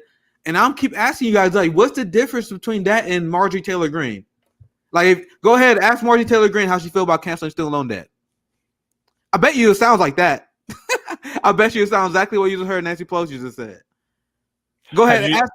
Have you noticed that have you noticed that whenever Marjorie Taylor Greene's in the room, Nancy Pelosi's never in there, and then whenever Nancy Pelosi's in the room, Marjorie Taylor Greene's not in there? Wink, wink. So they always like all right, Marjorie Taylor Greene is a cancer on Congress, which I agree with because she's toxic and she's stupid. She don't know anything about history. She constantly lies. You just described Nancy Pelosi to me. Like I agree with you on the Marjorie Taylor Greene point. I agree with you on the Trump point. But you just described Joe Biden. You just described Nancy Pelosi. And people are so blinded by the red-blue game, they can't see the simple fact. Like, you hear that? Are you guys listening to the people you vote for? That's why I say Nancy Pelosi voters are the lowest info voters in politics. Kahmali, what you thinking, brother? I already can tell you ready to pop off. Oh, you know. Oh, you already know. So I'm gonna get to the student debt thing real quick, but I just want to answer that person's question that just commented and asked how do they get their money to Fred Hampton leftists because they want to get it away from the corporations and directly to Fred Hampton leftists. And this is something that I've watched and paid attention to a lot on and actually like done my own analysis on my own data. And so I can say without a doubt, YouTube is the absolute worst way. I'm sorry to say, is the worst way. They take 50% of all of the the creators only end up getting 50% of whatever you donate. When you do a super chat, they get 40%. The creators get 40% of whatever you donate when you do a super sticker. It's terrible. So YouTube is, whenever you're giving money to through a super chat, half of the money you're giving is to YouTube, the corporation. Even though there's no reason. They are the most egregious of anyone. The most direct ways. Obviously, you should definitely subscribe to Fred Hampton Leftists on Patreon. You can find them on Patreon. But I think I think if I'm right, correct me if I'm wrong, Nick, or Feeney or Jay, but I think y'all also have a coffee as well. And I can say without a doubt, I've done all the analysis. Coffee, KO-FI. Find Fred Hampton Leftists on there and donate through that because they take the absolute least from the creators. That's how the money goes the most direct to the creators. So that is the best way to get your funding directly to Fred Hampton Leftists is through coffee. But Patreon is also another way. You can do a one-time donation on coffee. You can do a monthly recurring donation on coffee as well. So find them on there and support them on there. If you're thinking about doing a super chat, I understand if it's the only way you can do it, do it. Do the super chat. I don't want to discourage anyone from donating and from from participating that way. But definitely, if you would like more, twice as much to end up going to the creator, donate to them on coffee, or second worst, next worst case scenario, patreon.com, I think, /Fred Hampton Leftist. But you can easily search for them on there. So just wanted to answer that question real quick. But on the topic of student loan debt, I couldn't hear the full clip, there, but I've heard the, that clip myself separately. So I don't know if we played the part of the clip where she says this thing about how, we shouldn't, we shouldn't expect some people to have to pay for, others when they're not going to college. How can we expect one taxpayer to have to pay for, college for another person when they're not, when that person isn't going to college? And this is a bullshit right-wing talking point that Nancy Pelosi is using. And so, everything that Nick says there, rings true about, these people, these two parties being one and the same, and Nancy Pelosi being not much different from any of your standard typical Republican. In a decent, sane society, Nancy Pelosi would be a part of the Republican Party. Like, she has no business in anything that would be a sort of labor or workers' party, which is what we need. But this idea that, you the taxpayer are somehow paying for one, I got 2 points on this. One, the idea that you, the taxpayer, are paying money to relieve student loan debt is complete and utter bullshit. Okay. The way that student loan debt works is, one, let's be real. Most student loan debt will never be repaid. People can't afford to pay it. That shit goes in perpetuity. And they already say the majority of student loan debt, I think it's like $7 trillion now, larger than any other debt that we have in this country, even all credit card debt collectively, $1.7 trillion. The majority of that will never be paid. Okay, first thing. Next up is that it's not something that comes out of your taxes. All right. It's not like you pay it in taxes. That money is something that is owed to the federal, technically owed to the federal government. It's a line item on a balance sheet in a computer somewhere. And in order to cancel student loan debt, it doesn't require raising taxes by a single dime on any American citizen. All they have to do is simply cross that shit out. All right. Just click delete, all right, and never go and do the bureaucratic work of stealing that money from American citizens. All right. So the idea that it's somehow coming out of your taxes, no, that's false. That's completely untrue. Look up any, data on it. The way that it works, it's just money that is technically owed to the federal government. And all they have to do is say, you don't owe me no more. All right. And they can wipe that out instantly. 90% of all student loan debt is held by the federal government. So the vast majority of that debt can be relieved, can be completely 100% of it canceled without a single taxpayer having to pay a single dime more. We just gave, Donald Trump was able to give $6 trillion in tax breaks to the wealthiest people in this country. The 500 wealthiest people in the world. During the course of the pandemic, the past 18 months, their wealth has increased by $8.4 trillion. All right. $8.4 trillion. All right. At the same time that we got millions, tens of millions of Americans losing their job, losing their health insurance. So the idea that we can't afford to pay for it. No, we gave a $6 trillion tax cut to the wealthiest people in this country just a few years back. We can certainly give a, $1.7 trillion tax cut to some of the poorest people. And the student loan debt is disproportionately held by Black women. They are proportionately to their representation in the country, they hold the most student loan debt. All right. I'm not saying quantitatively the most, but disproportionately the most student loan debt is held by Black women. And many of them, it's over the $50,000 that some of these, like, what's her name? Elizabeth Warren and these like tepid, milquetoast Democrats are talking about canceling up to 50,000. Joe Biden don't even want to cancel up to 10,000. He said he would do that. He still hasn't done that. And, I'll remind folks, he wakes up every single day and decides not to cancel that shit. He has all the authority in the world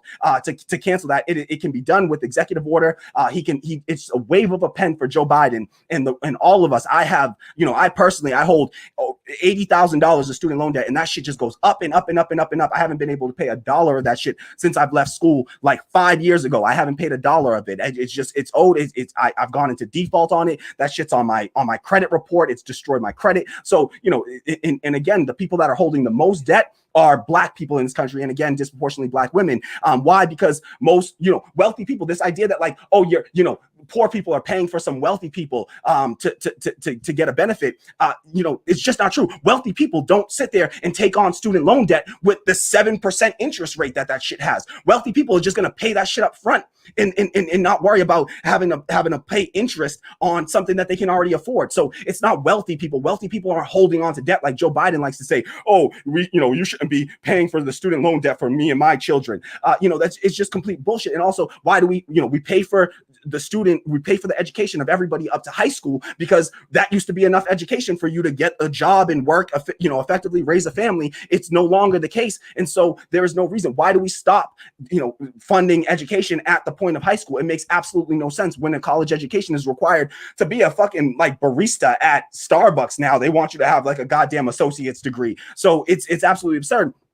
And then two, this idea, so, sorry to just quickly, but two, the idea that like, as a taxpayer, even if it were the case that it was going to raise your taxes, the idea that you shouldn't pay into taxes because you don't use that benefit.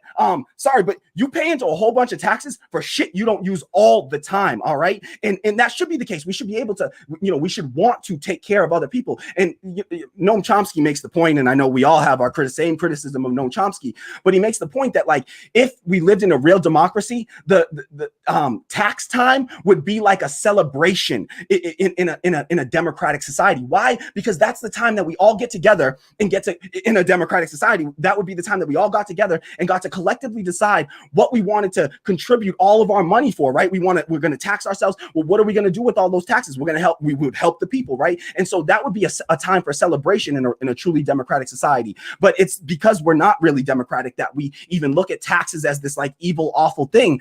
It wouldn't be if the tax money was being used properly to take care of the people. But women are paying for all kinds of shit, for taxes, for services, for men to have access to Viagra and shit that they can't fucking use, but yet we turn around and we're like, no, but you got to go pay for your birth control and your tampons and sanitary and pads and shit like that. That's just done through capitalism, and women are just on their own on that one, and we cast them aside. So there's a whole bunch of roads you pay for taxes on that you don't end up driving on. Like, we pay for shit all the time through our taxes that we don't benefit from directly. The point is that we do benefit indirectly from all those things. We benefit from an educated society. When our neighbors are educated, one, they're less likely to have to, when you're educated, you can get a decent job. If you have a decent job, you're less likely to have to go commit crimes in order to feed your family or feed yourself, right? Like Tanya Stevens, a reggae artist, she has a line in one of her songs where she says, providing no jobs and telling us stop the crime is like beating a child and telling them not to cry, right? So like the idea that you can not give people jobs and then expect people not to go out there and rob and steal and do whatever the fuck, sell drugs, which are now legal and shit. Same drugs that I've been arrested for selling, in the past are now, I got, white folks coming and delivering to my mailbox when I did an online order for this shit. Like, this is like, and just to give another Lupe line, because I love to quote Lupe Fiasco in his song, I'm losing my voice a little bit here, but in his song, NGL, niggas gonna lose. He has a line where he says, they doing weed, next is cocaine. He's like, they legalizing this whole thing. They doing weed, next cocaine. But these niggas ain't gonna have no jobs, and Wall Street's gonna run the dope game. And that's the reality of it. Is like, where these were jobs that the black folks that were selling drugs were just entrepreneurs and shit, and in the hood and shit. And we take away their jobs. We don't we're not replacing that with anything. Those were technically lucrative jobs for people, and we're just giving that shit over to Wall Street because look who's at the root of all the investment companies that are owning all the cannabis industry, and it's not done democratically. We didn't build democratic workplaces. We didn't support people democratically. So this whole shit is just a completely bullshit line by Nancy Pelosi. And she's just another right wing, even social democrats are, in other places in the world, they're not considered leftists. When I talk about leftists, I'm talking about revolutionary leftists, and social democrats are just not revolutionary leftists. They still believe in upholding a system of capitalism, which is completely unacceptable and antithetical to any sort of system of us actually taking care of the masses of people. So that's my rant, y'all. Fuck Nancy Pelosi and that bullshit ass line. Fuck Joe Biden for waking up every day and deciding not to cancel student loan debt. And don't believe the hype. Don't believe that bullshit. Do your own research. Listen to folks like Afeni and folks like Nick JB when they're talking about this shit. And do your research, folks. That's it. I'm gone. Good night. I told you that man Kahmali too smart out here, man. That man preaching. I told you I'm in here. I'm eating. Just listen to this.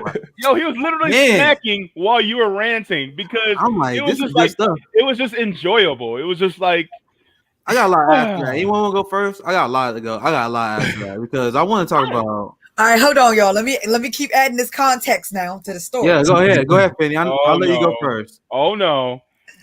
Let me keep adding the context now because I told you we talking about everything. I'm being serious. I want to hit every single motherfucking data point.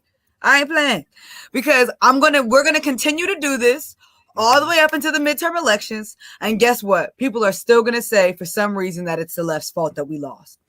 I swear to God. Mark my words.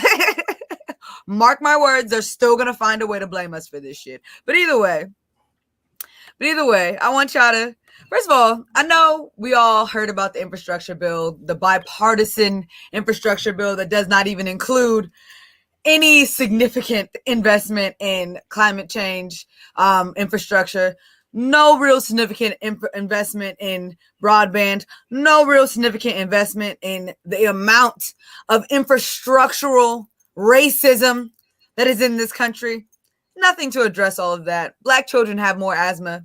I wonder why that is, because we're literally polluting their neighborhoods. You drive past Baltimore City right now, there are 2 fat-ass smokestacks that are constantly going right now, 24 hours a day. That shit is not on accident. So here's Kirsten Cinema, because they're doing so much right now. They're doing so much right now to try to subvert democracy. It's fucking crazy. And I swear to God, in 2022, when the Democrats lose, overwhelmingly the bloodbath that it's going to be in the primaries probably is going to be fucking ridiculous. Honestly, when the Democrats lose and they say, oh my God, it's because the radical left was saying all these things. They kept criticizing us and trying to tell us that we could not, that we can't keep supporting capitalism because it's killing people. And we kind of like killing people because it makes us money. And so we're going to continue to do it. We're going to continue to let Jeff Bezos monopolize everything, but wag our finger as he does it because we're all invested in Amazon stock. So we're making money too. So we don't give a damn. And then on top of that, we're all in the same fucking tax bracket. So we're not legislating for you.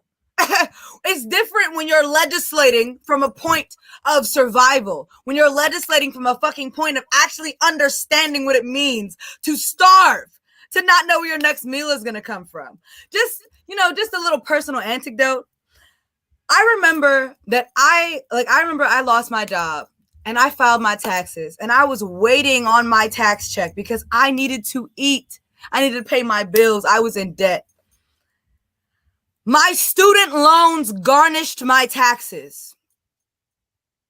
They don't give a fuck what your financial situation is. And I was counting on that money. That money was already spent, honestly. Like, I would have gotten that money and still been in the hole. But at least I would have had something. But no. They're not legislating for motherfuckers like me. They're not legislating for motherfuckers like RJ that are fucking hundreds of thousands of dollars in debt. They're legislating for their rich fucking friends that already have money, that have health care. They're legislating for people that, have no goddamn idea what it is like. Because guess what? Most of them motherfuckers were already rich. They come from rich families. Rich people don't happen on accident. That shit is very rare that rich people happen on accident. Jeff Bezos got millions of dollars in investments from his family. His family members Kim Kardashian, all them rich already, came from money. Tucker Carlson comes from money. So yes, they're all in the same club. They are absolutely all in the same club. So they're legislating for their club.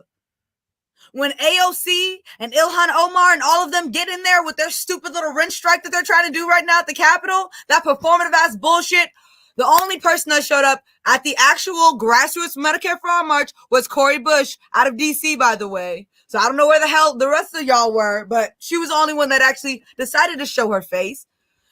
As soon as AOC and all of them went to Congress and started making that $183,000 a year, got that Cadillac insurance, that top tier health insurance with dental and vision.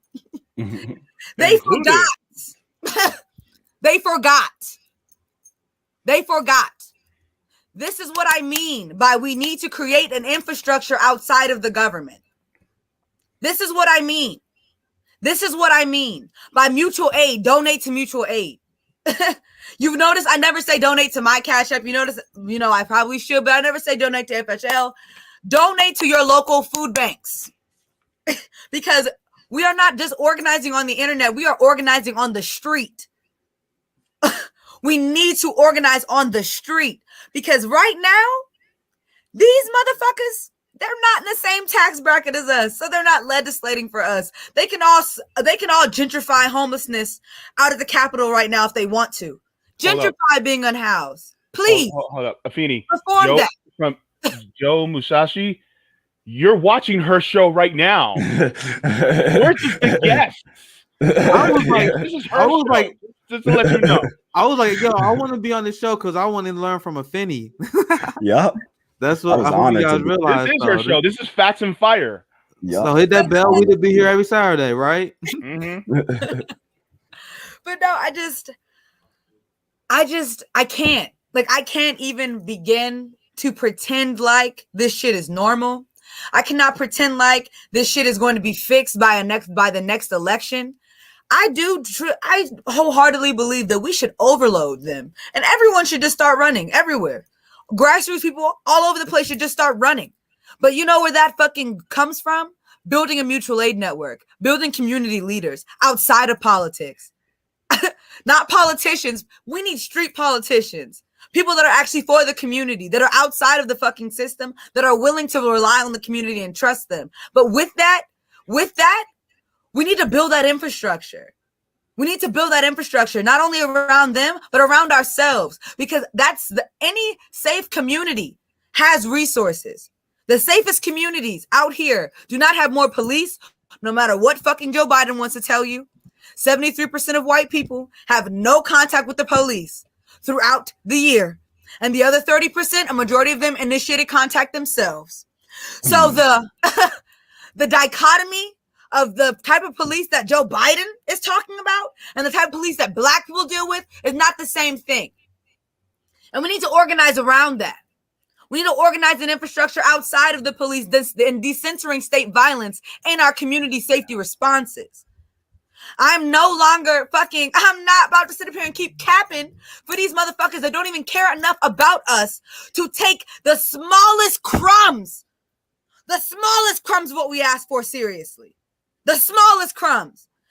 The infrastructure bill, honestly, is nowhere near what we need. $3.5 trillion. Try the fucking Pentagon cannot account for $35 trillion. On top of the $743 billion. Oh, wait, they just added $25 more billion on top of that a couple weeks ago. Under our noses, by the way. On top of all of that money. But we can't even get real, substantial infrastructure investment in our country. We can't do green infrastructure. We can't get high-speed rail like other developed countries. You're telling me that a part of our infrastructure plan is not universal anti-racist healthcare? Anti-bias healthcare? Are y'all fucking serious? Get the fuck out of here. Please. If your Democratic strategy to win in 2022 is to run against the Republican Party and say that they are responsible for defund the police when every Republican, no matter what the fuck they want to say, has some sort of Blue Lives Matter somewhere picture on some of their social media. Are y'all serious right now? They took a picture of Barney Fife. The same Republicans that are former law enforcement themselves, fucking veterans, those Republicans, you about to run against them with that. Get the fuck out of here. Y'all got to get blown out. Y'all are about to get blown out. And Bernie Sanders on fucking Crystal Ball show making excuses. What? Where's the left Tea Party? We said we were forming TYT. Sam Cedar, where's the Tea Party at, baby? Y'all push for this. Justice Democrats. Where's the strength at? Let me hear it. Where's the Justice Democrats? Come on now. Why are we running within the Democratic Party? I do not want to see another motherfucking socialist run within the Democratic Party. Build power outside of the Democratic Party. Do the hard work, because guess what? If you want to win as a socialist, you have to be a fucking organizer first. Mm-hmm. So if you're not willing to organize on the ground and run outside of this party and actually challenge this power in a real way, then you're deeply unserious at this point. I'm not doing this anymore. I'm not making excuses for this anymore. And I understand people will say, oh, we don't have ballot access. We don't have this and that. Yes, the system is rigged against us. It absolutely is. But that is why our movement needs to actually be powerful. It needs to actually be organized. We need to organize on the ground. So when things like the Medicare for All March are happening and there are hiccups along the way, that shit was still well organized because it still happened in 55, 56 cities across the fucking country. So now we have a blueprint, y'all. So what the hell are we going to do with it? Are we going to keep tweeting? Are we going to keep cussing out the squad? Like, we can cuss them out all day. I love cussing them out. Don't get me wrong. We can cuss them out. But what materially are we going to do to hold ourselves accountable to creating the infrastructure outside of this system to actually challenge this power? I'm here to challenge this power, not to become a part of it, not to try to transform it, not to redo it, not to reform it. None of that. Burn all this shit to the ground and build something new in its fucking place. That's what I'm trying to do. I'm trying to transform the society we live in. And that does not include incarceration. That does not include the type of government structure that we see right now. That does not include Joe Biden and Republican ass fucking politicians like him. It does not include them. Period. And it does not include billionaires. Period. I love that, and I would love to get JB and Kahmali's response here soon too, because I love that you did the class analysis. Yeah, there are a lot of people on the left that forget that has a giant role with everything that is going on. Like a lot of these progressives and a lot of these social democrats who want to go and follow the path through the Democratic Party, despite the fact that the Democratic Party is where movements go to die. The same way Barack Obama killed the anti-war movement, Joe Biden killed the immigration justice movement, he killed the Me Too movement. They are actively trying to kill the Black Lives Matter movement. They got people all over the media establishment that just firing shotguns at the movement, trying to kill it. So when we mention this stuff and the fact that you guys don't have this as a big deal, you spend your time talking about Dave Rubin, or oh, you see this debate between this white bread tuber and this other bread tuber, they got into this crazy debate. You see that? Meanwhile, our people are dying, and we were like, "Hey guys, you gonna pay attention to this? Are you guys gonna flag the police violence epidemic that's going on? Are you gonna attend the Medicare for All marches? Nope. Nah, they in their comfortable studios making a ton of money, and people upset when we call out the class analysis, and they called out, and then like Emma and Anna were trying to like, oh, you guys are misogynists for calling us out for criticizing the Medicare for All marches. Like, you guys are rich white women who calling out activists, and then they were like, oh, you guys are misogynist. Like, bro, where's the misogyny? We're calling you guys out because you guys are being class loyal. A lot of people don't understand that. A lot of social democrats, a lot of these people who follow the lines of social democrats and justice democrats, they are class loyal first, and they are willing to attack activists and normal people because they are challenging their favorite politician. That's the class analysis. That's why I love that Finney brought that up. That's why I want to bring that up as well. Now, regarding Christian cinema, because I remember that was the main topic of conversation. You guys understand? I told you guys, Democratic Party is where movements go to die, And we got many examples of this. Christian Sinema is just another one. Mm-hmm. I told you guys this was going to happen before Joe Biden became president. Remember what I said? I told you guys, no matter what happened in that Georgia Senate race that you guys care so much about, remember instead of donating to food banks, instead of donating to mutual aid, you guys donate to John Ossoff, who don't support Medicare for all and reparations. That's what you guys said with a straight face. Hey, don't donate to mutual aid, donate to John Ossoff. Mm-hmm. And now I told you guys, people got mad at me at the time. I said, bro, no matter what happens, you're not gonna get what you want, no matter what happens in the Georgia Senate race. They were like, what? You don't believe in the Democratic Party? Guess what happened? Do we get canceled student loan debt? Do we got reparations? Do we got Medicare for all? What happened? Remember that? Now Christian Sinema. Why did I say that they wouldn't have the votes? Christian Sinema was a Green Party person, and she tweeted about the increased minimum wage in 2014. So it's funny how you have these politicians who are for something until the Democratic Party needs them not to be. You hear that? Stop buying it into the kayfabe of their politics. They want you to think that, oh, Christian Sinema is this moderate person. That's why she just have an ideological disagreement with the $15 minimum. It has nothing to do with her acting in good faith. It has nothing to do with ideology. She is playing the role set to her by the Democratic Party. That's why she used to be for a $15 minimum wage when they needed her to win that seat. But then, as someone who used to be a Green Party, now because the Democratic Party, they were like, we need you to play the role because you're in a purple state of the moderate. So she's following the directions. And then she may lose. Then what happens if she lose? She get a MSNBC analyst position. She get a lobbyist position. How do I know that? They call Claire McCaskill. Claire McCaskill was a Republican in my state of Missouri who ran as a Trump Democrat. She ran to Josh Hawley's right on the border wall. And then she ran a horrible campaign. She lost, and then she got an analyst position. Then she became a lobbyist. They get board positions. Like, no matter, like, this is the game. Stop buying into it. This is why the red-blue game is nonsense. This is why taking over the Democratic Party is nonsense. Because when their game is, no matter if they lose, they are taken care of. And then they play the role, no matter what their policy position was, like Sinema going back on $15 minimum wage, because they need her not to have the votes. And I'm telling you right now, I promise you, if you replace Kristen Sinema with someone else, there's going to be another moderate in the blue state that all of a sudden takes that another role. I promise you. But they don't want to do that because they don't want to hurt their electoral chances. So they only use as many as they need. Right now, they only need Joe Manchin and Kristen Sinema. Once the vote flip, if Democrats take 5 more seats, you're gonna see 5 more. Yes. Sorry, I went a long time. I passed it back to the floor. But I had to make that point because people need to understand what this game actually is. You guys are deeply unserious if you still believe the blue-red game is actually about helping people. You think this is actually anything other than theater. Kristen Sinema probably going to lose, and she knows that, but then she's taken care of. Mm-hmm. That's how the game works. Mm-hmm. Then someone else is going to take her place. And then maybe someone else in New York is going to take her role. Then Nancy Pelosi, she's going to retire, and her daughter is going to take the role in California, and then she's going to get power. There's going to be a vacuum when she's gone, and then they're just going to replace it with the next neoliberal. That's how it works, guys. Sorry, guys. I want to pass it back to the floor.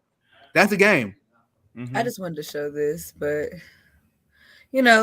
just casual, just upholding Trump's policies. Like I'm just doing this because I don't want to hear it anymore. Like I don't want to hear it anymore. I don't want to hear Trump Ranger syndrome ever again. Mm-mm. Like I don't want to hear it ever again. Like I don't care to hear about how terrible Donald Trump is because Joe Biden also just he also just gave ICE approval to start expeditiously deporting people. Expeditiously. And guess what? Barack Obama was the deporter in chief. He still deported more people than fucking Trump did. And Joe Biden is on pace to deport more people than Trump did right now. So who did we vote for exactly? What did we vote for exactly? Like, what is this the resistance I'm looking at? What are we resisting exactly? I'm gonna say something that's gonna hurt. Get their ad, JB. I'm gonna say something that's gonna hurt. Some of y'all are not gonna like me in the comments, but this requires self-reflection, and this is gonna require to look deep within yourselves.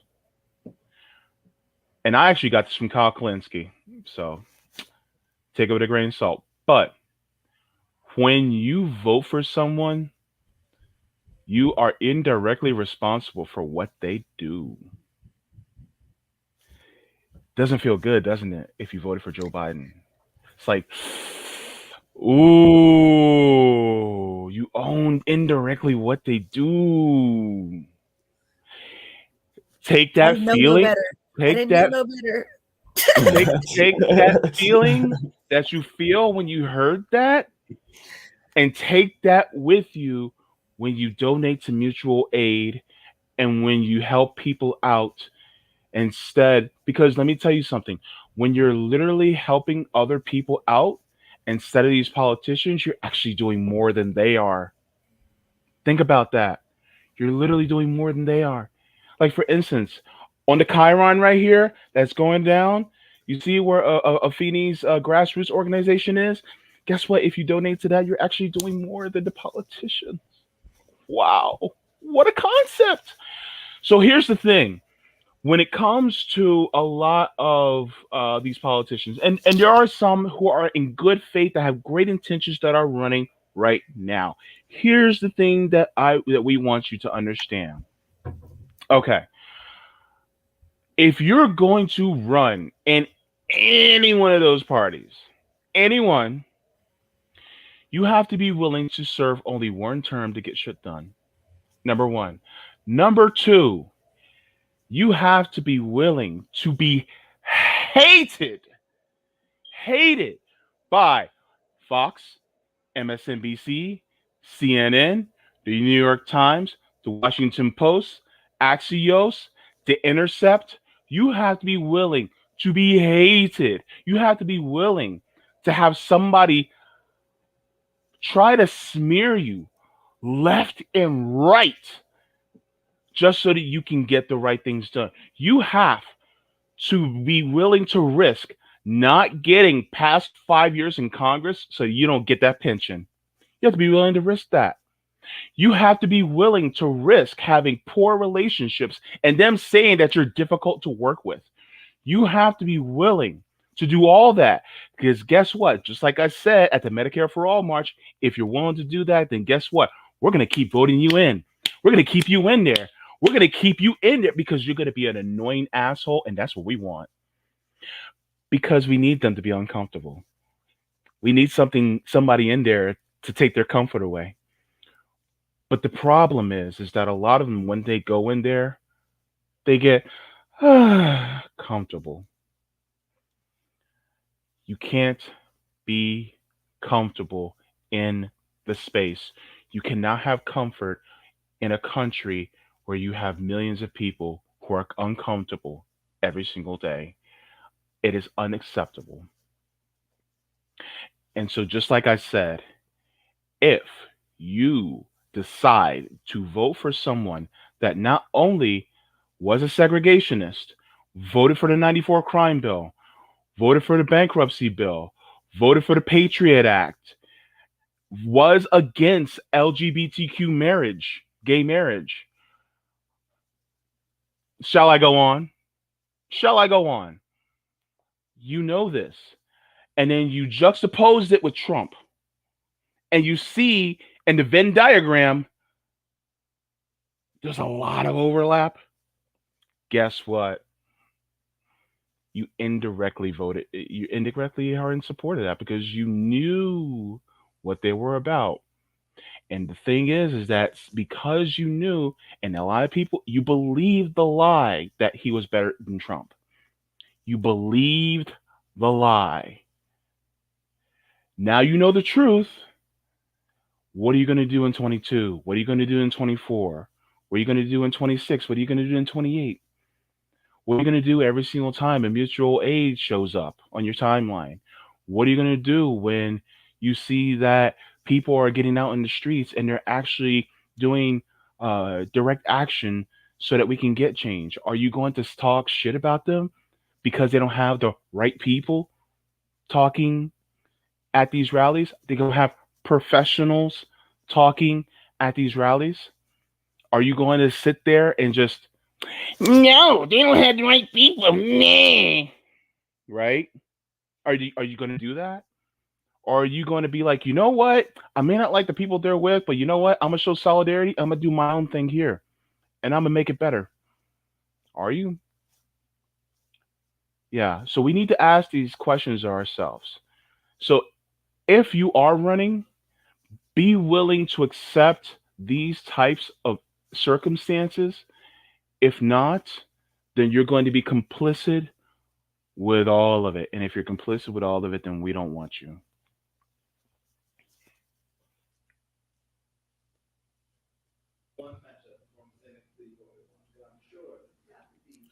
My man JB coming through. Like there's so much to say from there because, like you said, well, I acknowledge that AOC had a hard job, like what she had to do. She did. Yeah. Like if she had to do what she did, what she had to do, what we advocate for her to be a strong supporter of the outside game, support our movements and calling out the establishment, like not being like silent when Joe Biden bombs Syria and bombs Africa. Like these are the kind of stuff where she should be on the front line during the Medicare for All marches, calling these people out by name. Like people are praising her for being on the footsteps of the Capitol, but we knew this was going to happen for weeks. Like we've been talking about this on the show for weeks, the homelessness crisis. Yeah. And I said in the comments before, I said that Biden is governing to the right of Trump. Like this is the Biden homelessness crisis. You have Biden expanding ICE powers and increasing their influence. You literally have him funding the military more than Trump. Like this is not me saying anything nice about Trump. This is me saying the objective facts. Like he is funding the forces of oppression more than him. He is lying to the American public. Because now they just say, hey, they were like, hey, yo, even the people who are vaccinated are spreading this. Remember COVID-19, the Delta variant. And then Biden came out and he was like, no, this is mostly a pandemic only for the unvaccinated people. And when he said that, I was like, isn't that what Trump did? Like, isn't like lying to the public for political reasons? Isn't that the same thing Trump did? Like when I see everything he's doing right now, it's the same thing that Trump has done. But the liberal class, and it's very upsetting. It was very predictable, but it was very upsetting to see these people quickly not care about crime against humanity. Like once there was immigration activists only when there's a Republican in charge. And the last point I want to make, I'll back to you, Finney, is that there is the concept that most people understand as the ratchet effect. Now that's when the Republican Party cranks the Overton window far to the right, and then the Democratic Party takes charge and they keep it there. Now, that's a great theory, but I want to tell you guys that theory is old and outdated. Now, let me explain why. So the concept of the ratchet effect is that it stops and the Democrat keeps it there. But that's not what's happening no more. That's why I say it's outdated. So what happened is that Trump literally drove the country far to the right, and then Biden took charge, and then he is going farther to the right from there. And he's ramping up authoritarianism. So what I mean by that, you had Trump who would not offend and not a friend of freedom of the press. But you had Joe Biden that is joining him with his crackdown on journalists. You see them literally actively want to censor people on social media who disagrees with them. That's an escalation of authoritarian and robbing our First Amendments. And you guys know that Joe Biden, he lost in court. But if Trump did this, everyone would have lost their mind. He literally fought the Supreme Court and was trying to get the police the right to break into your house and take your guns. That's a violation of the Fourth Amendment and the Second Amendment. And then they lost in court and people forgot about it. I'm like, bro, if he had his way, he literally just did a power grab that we never seen that Trump didn't even do. Trump was the far right option, but he was like, all right, and this is why I was warning people. And this is why I warn people about power grabs. Because they say there's a rise in white supremacy and terrorism and crime. So we got to expand the state so we can take people guns. But they'll sell that. But who do you think they will aim for? They're going to go after the black community like they have done every time. Oh, we got to go after white supremacy. That's why we got to have the rights to break into your home without a warrant. And Joe Biden lost that in court, which is a good thing. But it doesn't change the fact that he tried to do that. That's why I told you the ratchet effect, it is a valid concept, but it's outdated. The ratchet effect now is you have Trump that changed the country far to the right. Now look at Cuba. Look at the sanctions that Biden is doing. He's ramping up the sanctions. So everything that Trump started, Biden escalating it. So not just they started, like just what George Bush started 2 wars, Obama created 7.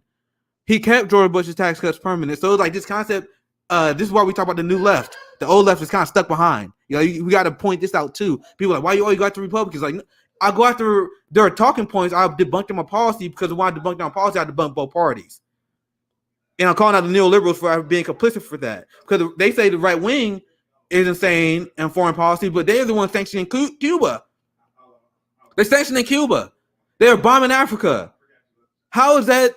How do you guys see color on that? Oh, I get this America is blue. I'll pass it back to the floor. That's my rant. Sorry. Go ahead, Fitty. I don't know. It's just like, especially like, you know, really touching on like this whole Capitol sleepover they're doing right now. It's like, okay, you knew that people were going to be evicted 3 months ago. You knew people were going to be evicted 6 months ago. You knew people were going to get evicted a month ago. You knew that 3 weeks ago. Like, this moratorium has been coming up since y'all approved the bill and the funding for the last COVID package. Like, you knew the date because hopefully y'all motherfuckers ready. So it's like, why now are you grandstanding and doing this? This is something that y'all should have been doing, escalating actions from, I don't know, maybe March now? And then on top of that, it's like, you know, I'm an organizer and I organize within a nonprofit. So I'm like, you know, I'm thinking in their terms. I'm like, why didn't you use your email list and your constituents to put some pressure on the White House to do something about the eviction crisis? Why? Y'all send out mailers for all types of shit all the time. You have a lot of funding. They are grassroots fundraisers, okay? Y'all have the money to invest into a real ground game to get your constituents energized around these ideas, because wasn't that the whole point of sending activists and organizers to Congress? Wasn't that the whole purpose? And don't get me wrong, like, people see, like, you know, I've met Cori Bush. I see Cori Bush. I've talked to Cori Bush, and I told her to her face. I said, you know, I see you're the only one that has any strong language, but like, you know, even you, I feel like you could be doing more. And then she gave me the same politician answer about how there's so much happening behind the scenes. If this is what y'all had planned, this is not fucking good enough, Cori. I don't remember when we all got together and were planning and we were like, this is not good enough, y'all. What is this? What is that? This was not what I meant. This is not what I meant. This is not it. Like, we need to start actually organizing.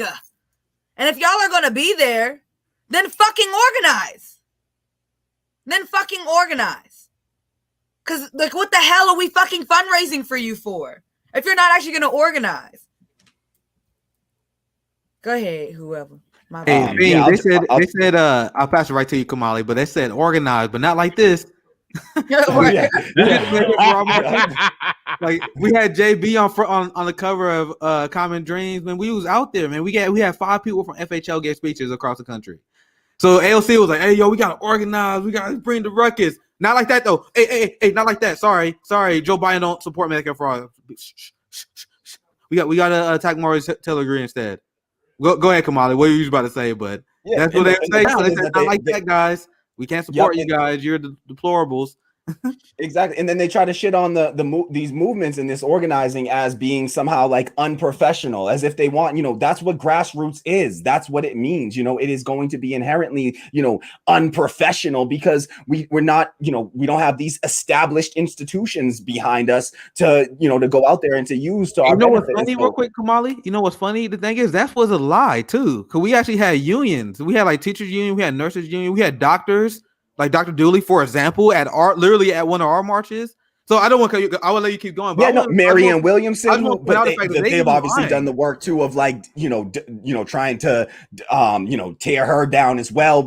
As somehow being unserious when they're really far they're the actual unserious ones. But yeah, you had Marianne Williamson and you had other folks like that, and so again, they're just using this. There's a certain contingency of people who consider themselves on the left who are, they're more willing to, just bash movements in attempts at organizing because of typically it's been behind some like personality bullshit. Like, they don't like Jimmy Dore. And so, force the vote. They're not going to back it. Like, I'll be damned if I ever let my disdain for somebody like Sam Cedar or TYT ever get in the way of me me going out there and supporting. If because my thing is like, okay, if you say this isn't the right way to do it, then you go out there, you do it the right way, and watch how all of us will go and back you on that. Because you tell me there's a march for Medicare for all, I don't give a fuck who is organizing it. I'm out there because I believe in Medicare for all. So I don't care who the personality happens to be attached to this. They just trying to use that shit to try to tear down the movement, and it's disgusting. It's pathetic to see from these folks that claim to be these serious leftists, how they were they're counter revolutionaries. And I remember this, I saw this one interview with Martin Luther King that's a really underrated interview that he did, where he talked about how he believes that the left may only be capable at this point of counter revolution, which is essentially just when you step in the way of revolution. You can come in and you can say all the things to talk about why we can't have revolution. And that seems to be the only type of, thing that makes these people stand up and get loud. But, as to like Cori Bush and AOC and all these members of the squad, it's like, they all told us it was like, they got the money, we got the people. And they've even, Ryan Grimm wrote a whole last book called We've Got the People or something, or about this notion or whatever. And the whole idea was like, okay, well, these corporate establishment, politicians, they all got the money behind them and we got the people behind us. But what did they do? They went and they got into the halls of Congress, they got into the House of Power, and then they seem to they've lost all sense of urgency because, again, they're comfortable, right? They've hit a level of comfort with their $180,000 salaries and their Cadillac, health insurance plans. They've lost their sense of urgency. And as soon as you lose that, you become useless to the movement and to the masses of people at that point. And so we got to look at these politicians. And I saw somebody commenting and saying, they're not sure if Nina Turner is going to be more of the same. Yes, she will be more of the same because she's going under the same Democratic Party. And the thing about the Democratic Party is that you don't change the Democratic Party. Okay. The Democratic Party changes you. All right. So, dope too. I got this too. We do, somebody was talking about Mariama Kaba and that this is who we need to be reading. This is the type of, Black revolutionary theory that we need to be reading is, Mariama Kaba up in here and folks like that are really doing this work. To Afeni's point, it's just like, that is absolutely like, we got to start to build the infrastructure. That's why I talk about Black socialists in America and what they're doing. I think that we should all throw our support behind them. I hope to have them on the show, and we encourage everyone to try to reach out to them, talk to them as an organization, because I think what they're doing is starting to develop the technological infrastructure that is going to be necessary in order for us to do things like have successful mutual aid efforts. Because anytime, my fear with any type of like mutual aid effort or anything like that is, as soon as you start to institute hierarchy and you prohibit democracy from taking place, then you run the risk of people being able to attack what you're doing, to say, oh, well, look what happened with Black Lives Matter, right? You got Black Lives Matter Global Network raising $90 million,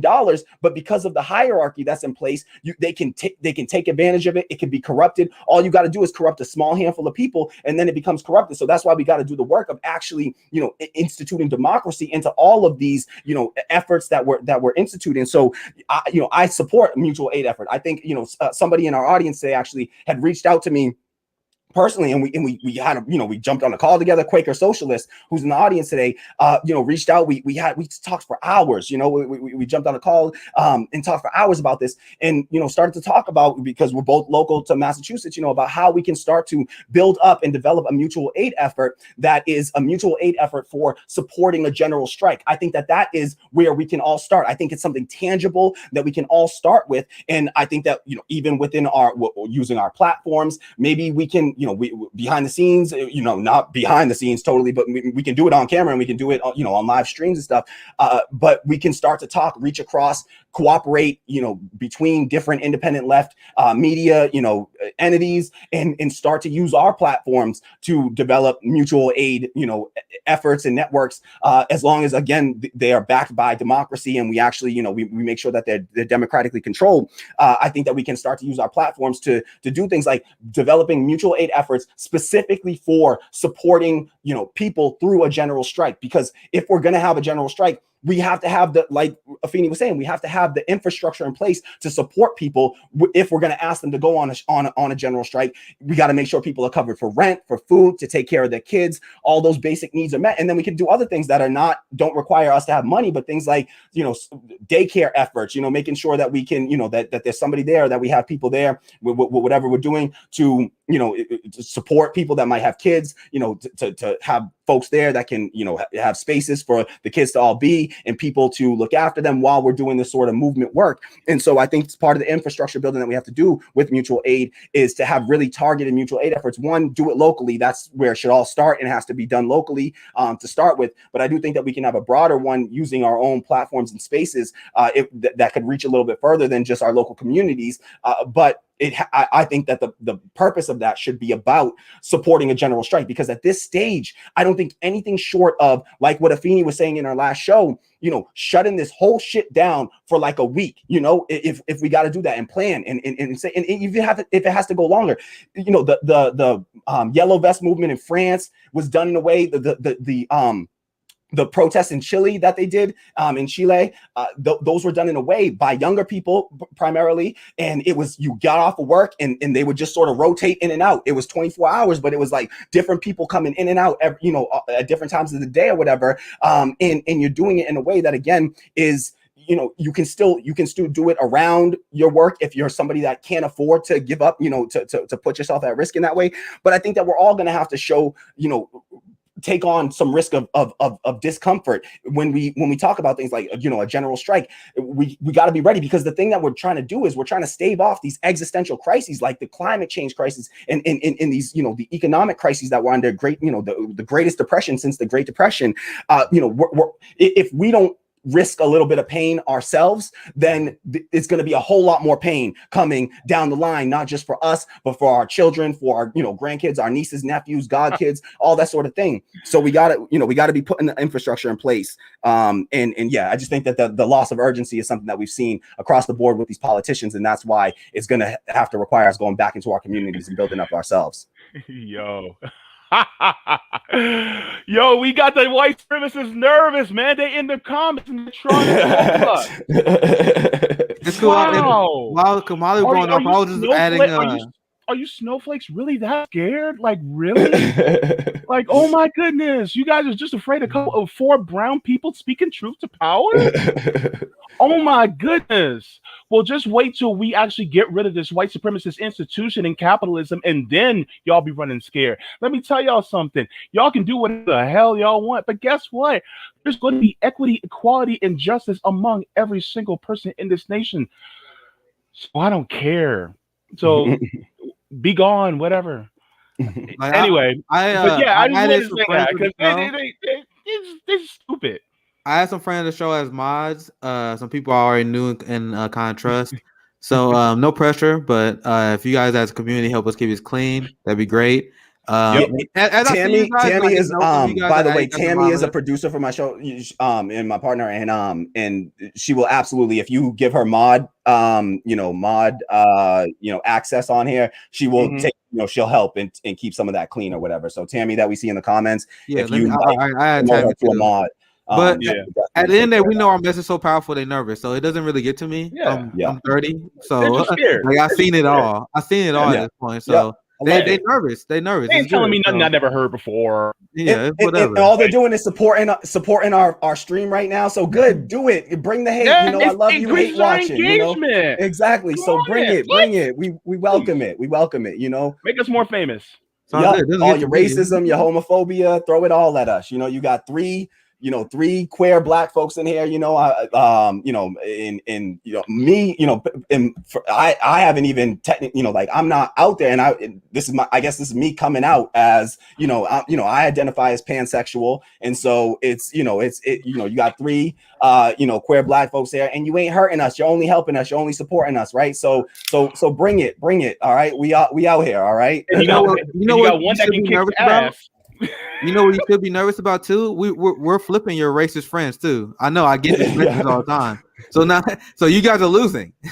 You guys lost all the battles. Like you guys lost the woman suffragist battle.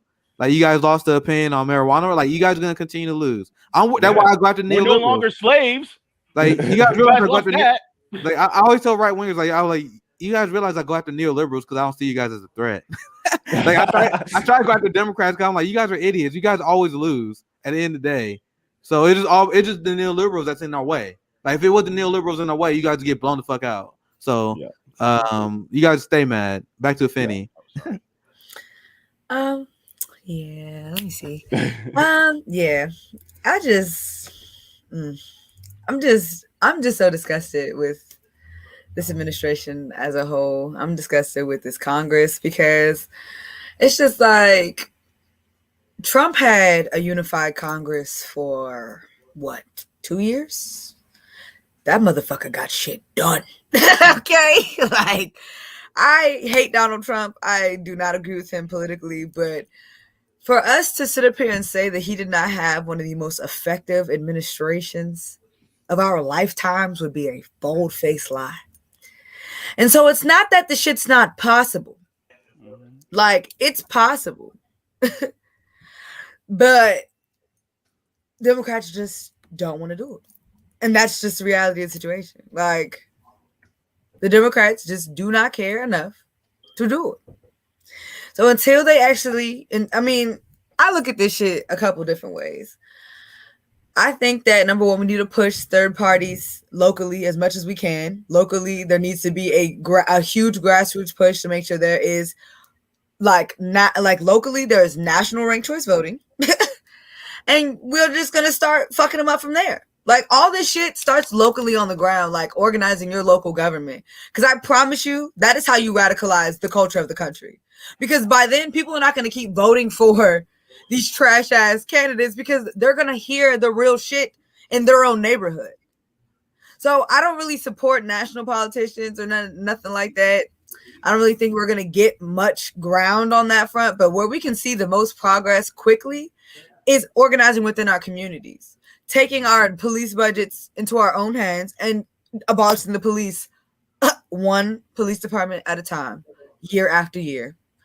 Because regardless of what they want to say, we are winning. Truly. People know that resources keep them safe. People know that housing keeps you safe. People know that food keeps you safe. People know that education gets you a better job. People know that, it's probably not a good idea to pollute rivers around where people live. People know that they want clean air and clean water. People know that. You know what I'm saying? And you cannot continue to pretend like this shit is okay because not just black people are starting to feel the squeeze. We're feeling it the tightest. Don't get me wrong. But now white folk, these working class white folk are feeling this squeeze. These rich ass white folk that live in California and these nice ass houses in the forest are getting their fucking shit burned down, that aren't getting their money back for their assets from the state right now. They're feeling the fucking squeeze. They're feeling it. So regardless or not, life in this country is radicalizing people. Capitalism is radicalizing. Living under capitalism and not being Jeff Bezos is radicalizing. And so regardless of whether these white people want to wake up one way or another, they're going to wake up. Or they're just all going to be wiped off the face of the earth because the earth is about to shake our asses off. Period. That's really the only choices we have. Like, it's either we be urgent or the earth is going to make the decision for us. Yeah. And the clock is ticking down. So, I mean, when they keep losing their beach homes to the rising sea levels, when they keep losing their $1 million estates on their mountains up in the fucking wilderness, tucked up in their cabins, when they're losing their vacation homes and shit, they're going to really feel it. They're going to feel it for real. And that's just, honestly, that's what's going to take. When we start actually generally striking and workers stop providing our labor to stimulate this economy and create all the wealth that the U.S. is built upon, when we actually do that and take out the time to actually organize and communicate with each other about what community and collective safety actually looks like, we're going to keep dealing with the same shit. Keep participating in it, y'all. You can complain all you want, but if you continue to order shit off of Amazon, you're part of the problem. Period. Like, luckily, I've never been to online shopping. Like, so it wasn't too much of a moral virtue, but it's like I never shop in Amazon. I remember I only shopped at Amazon one time, and that's because I don't remember what it was. It literally was like 7 years ago. I couldn't even tell you what it was, but I couldn't find it locally. So I was like, all right, only once.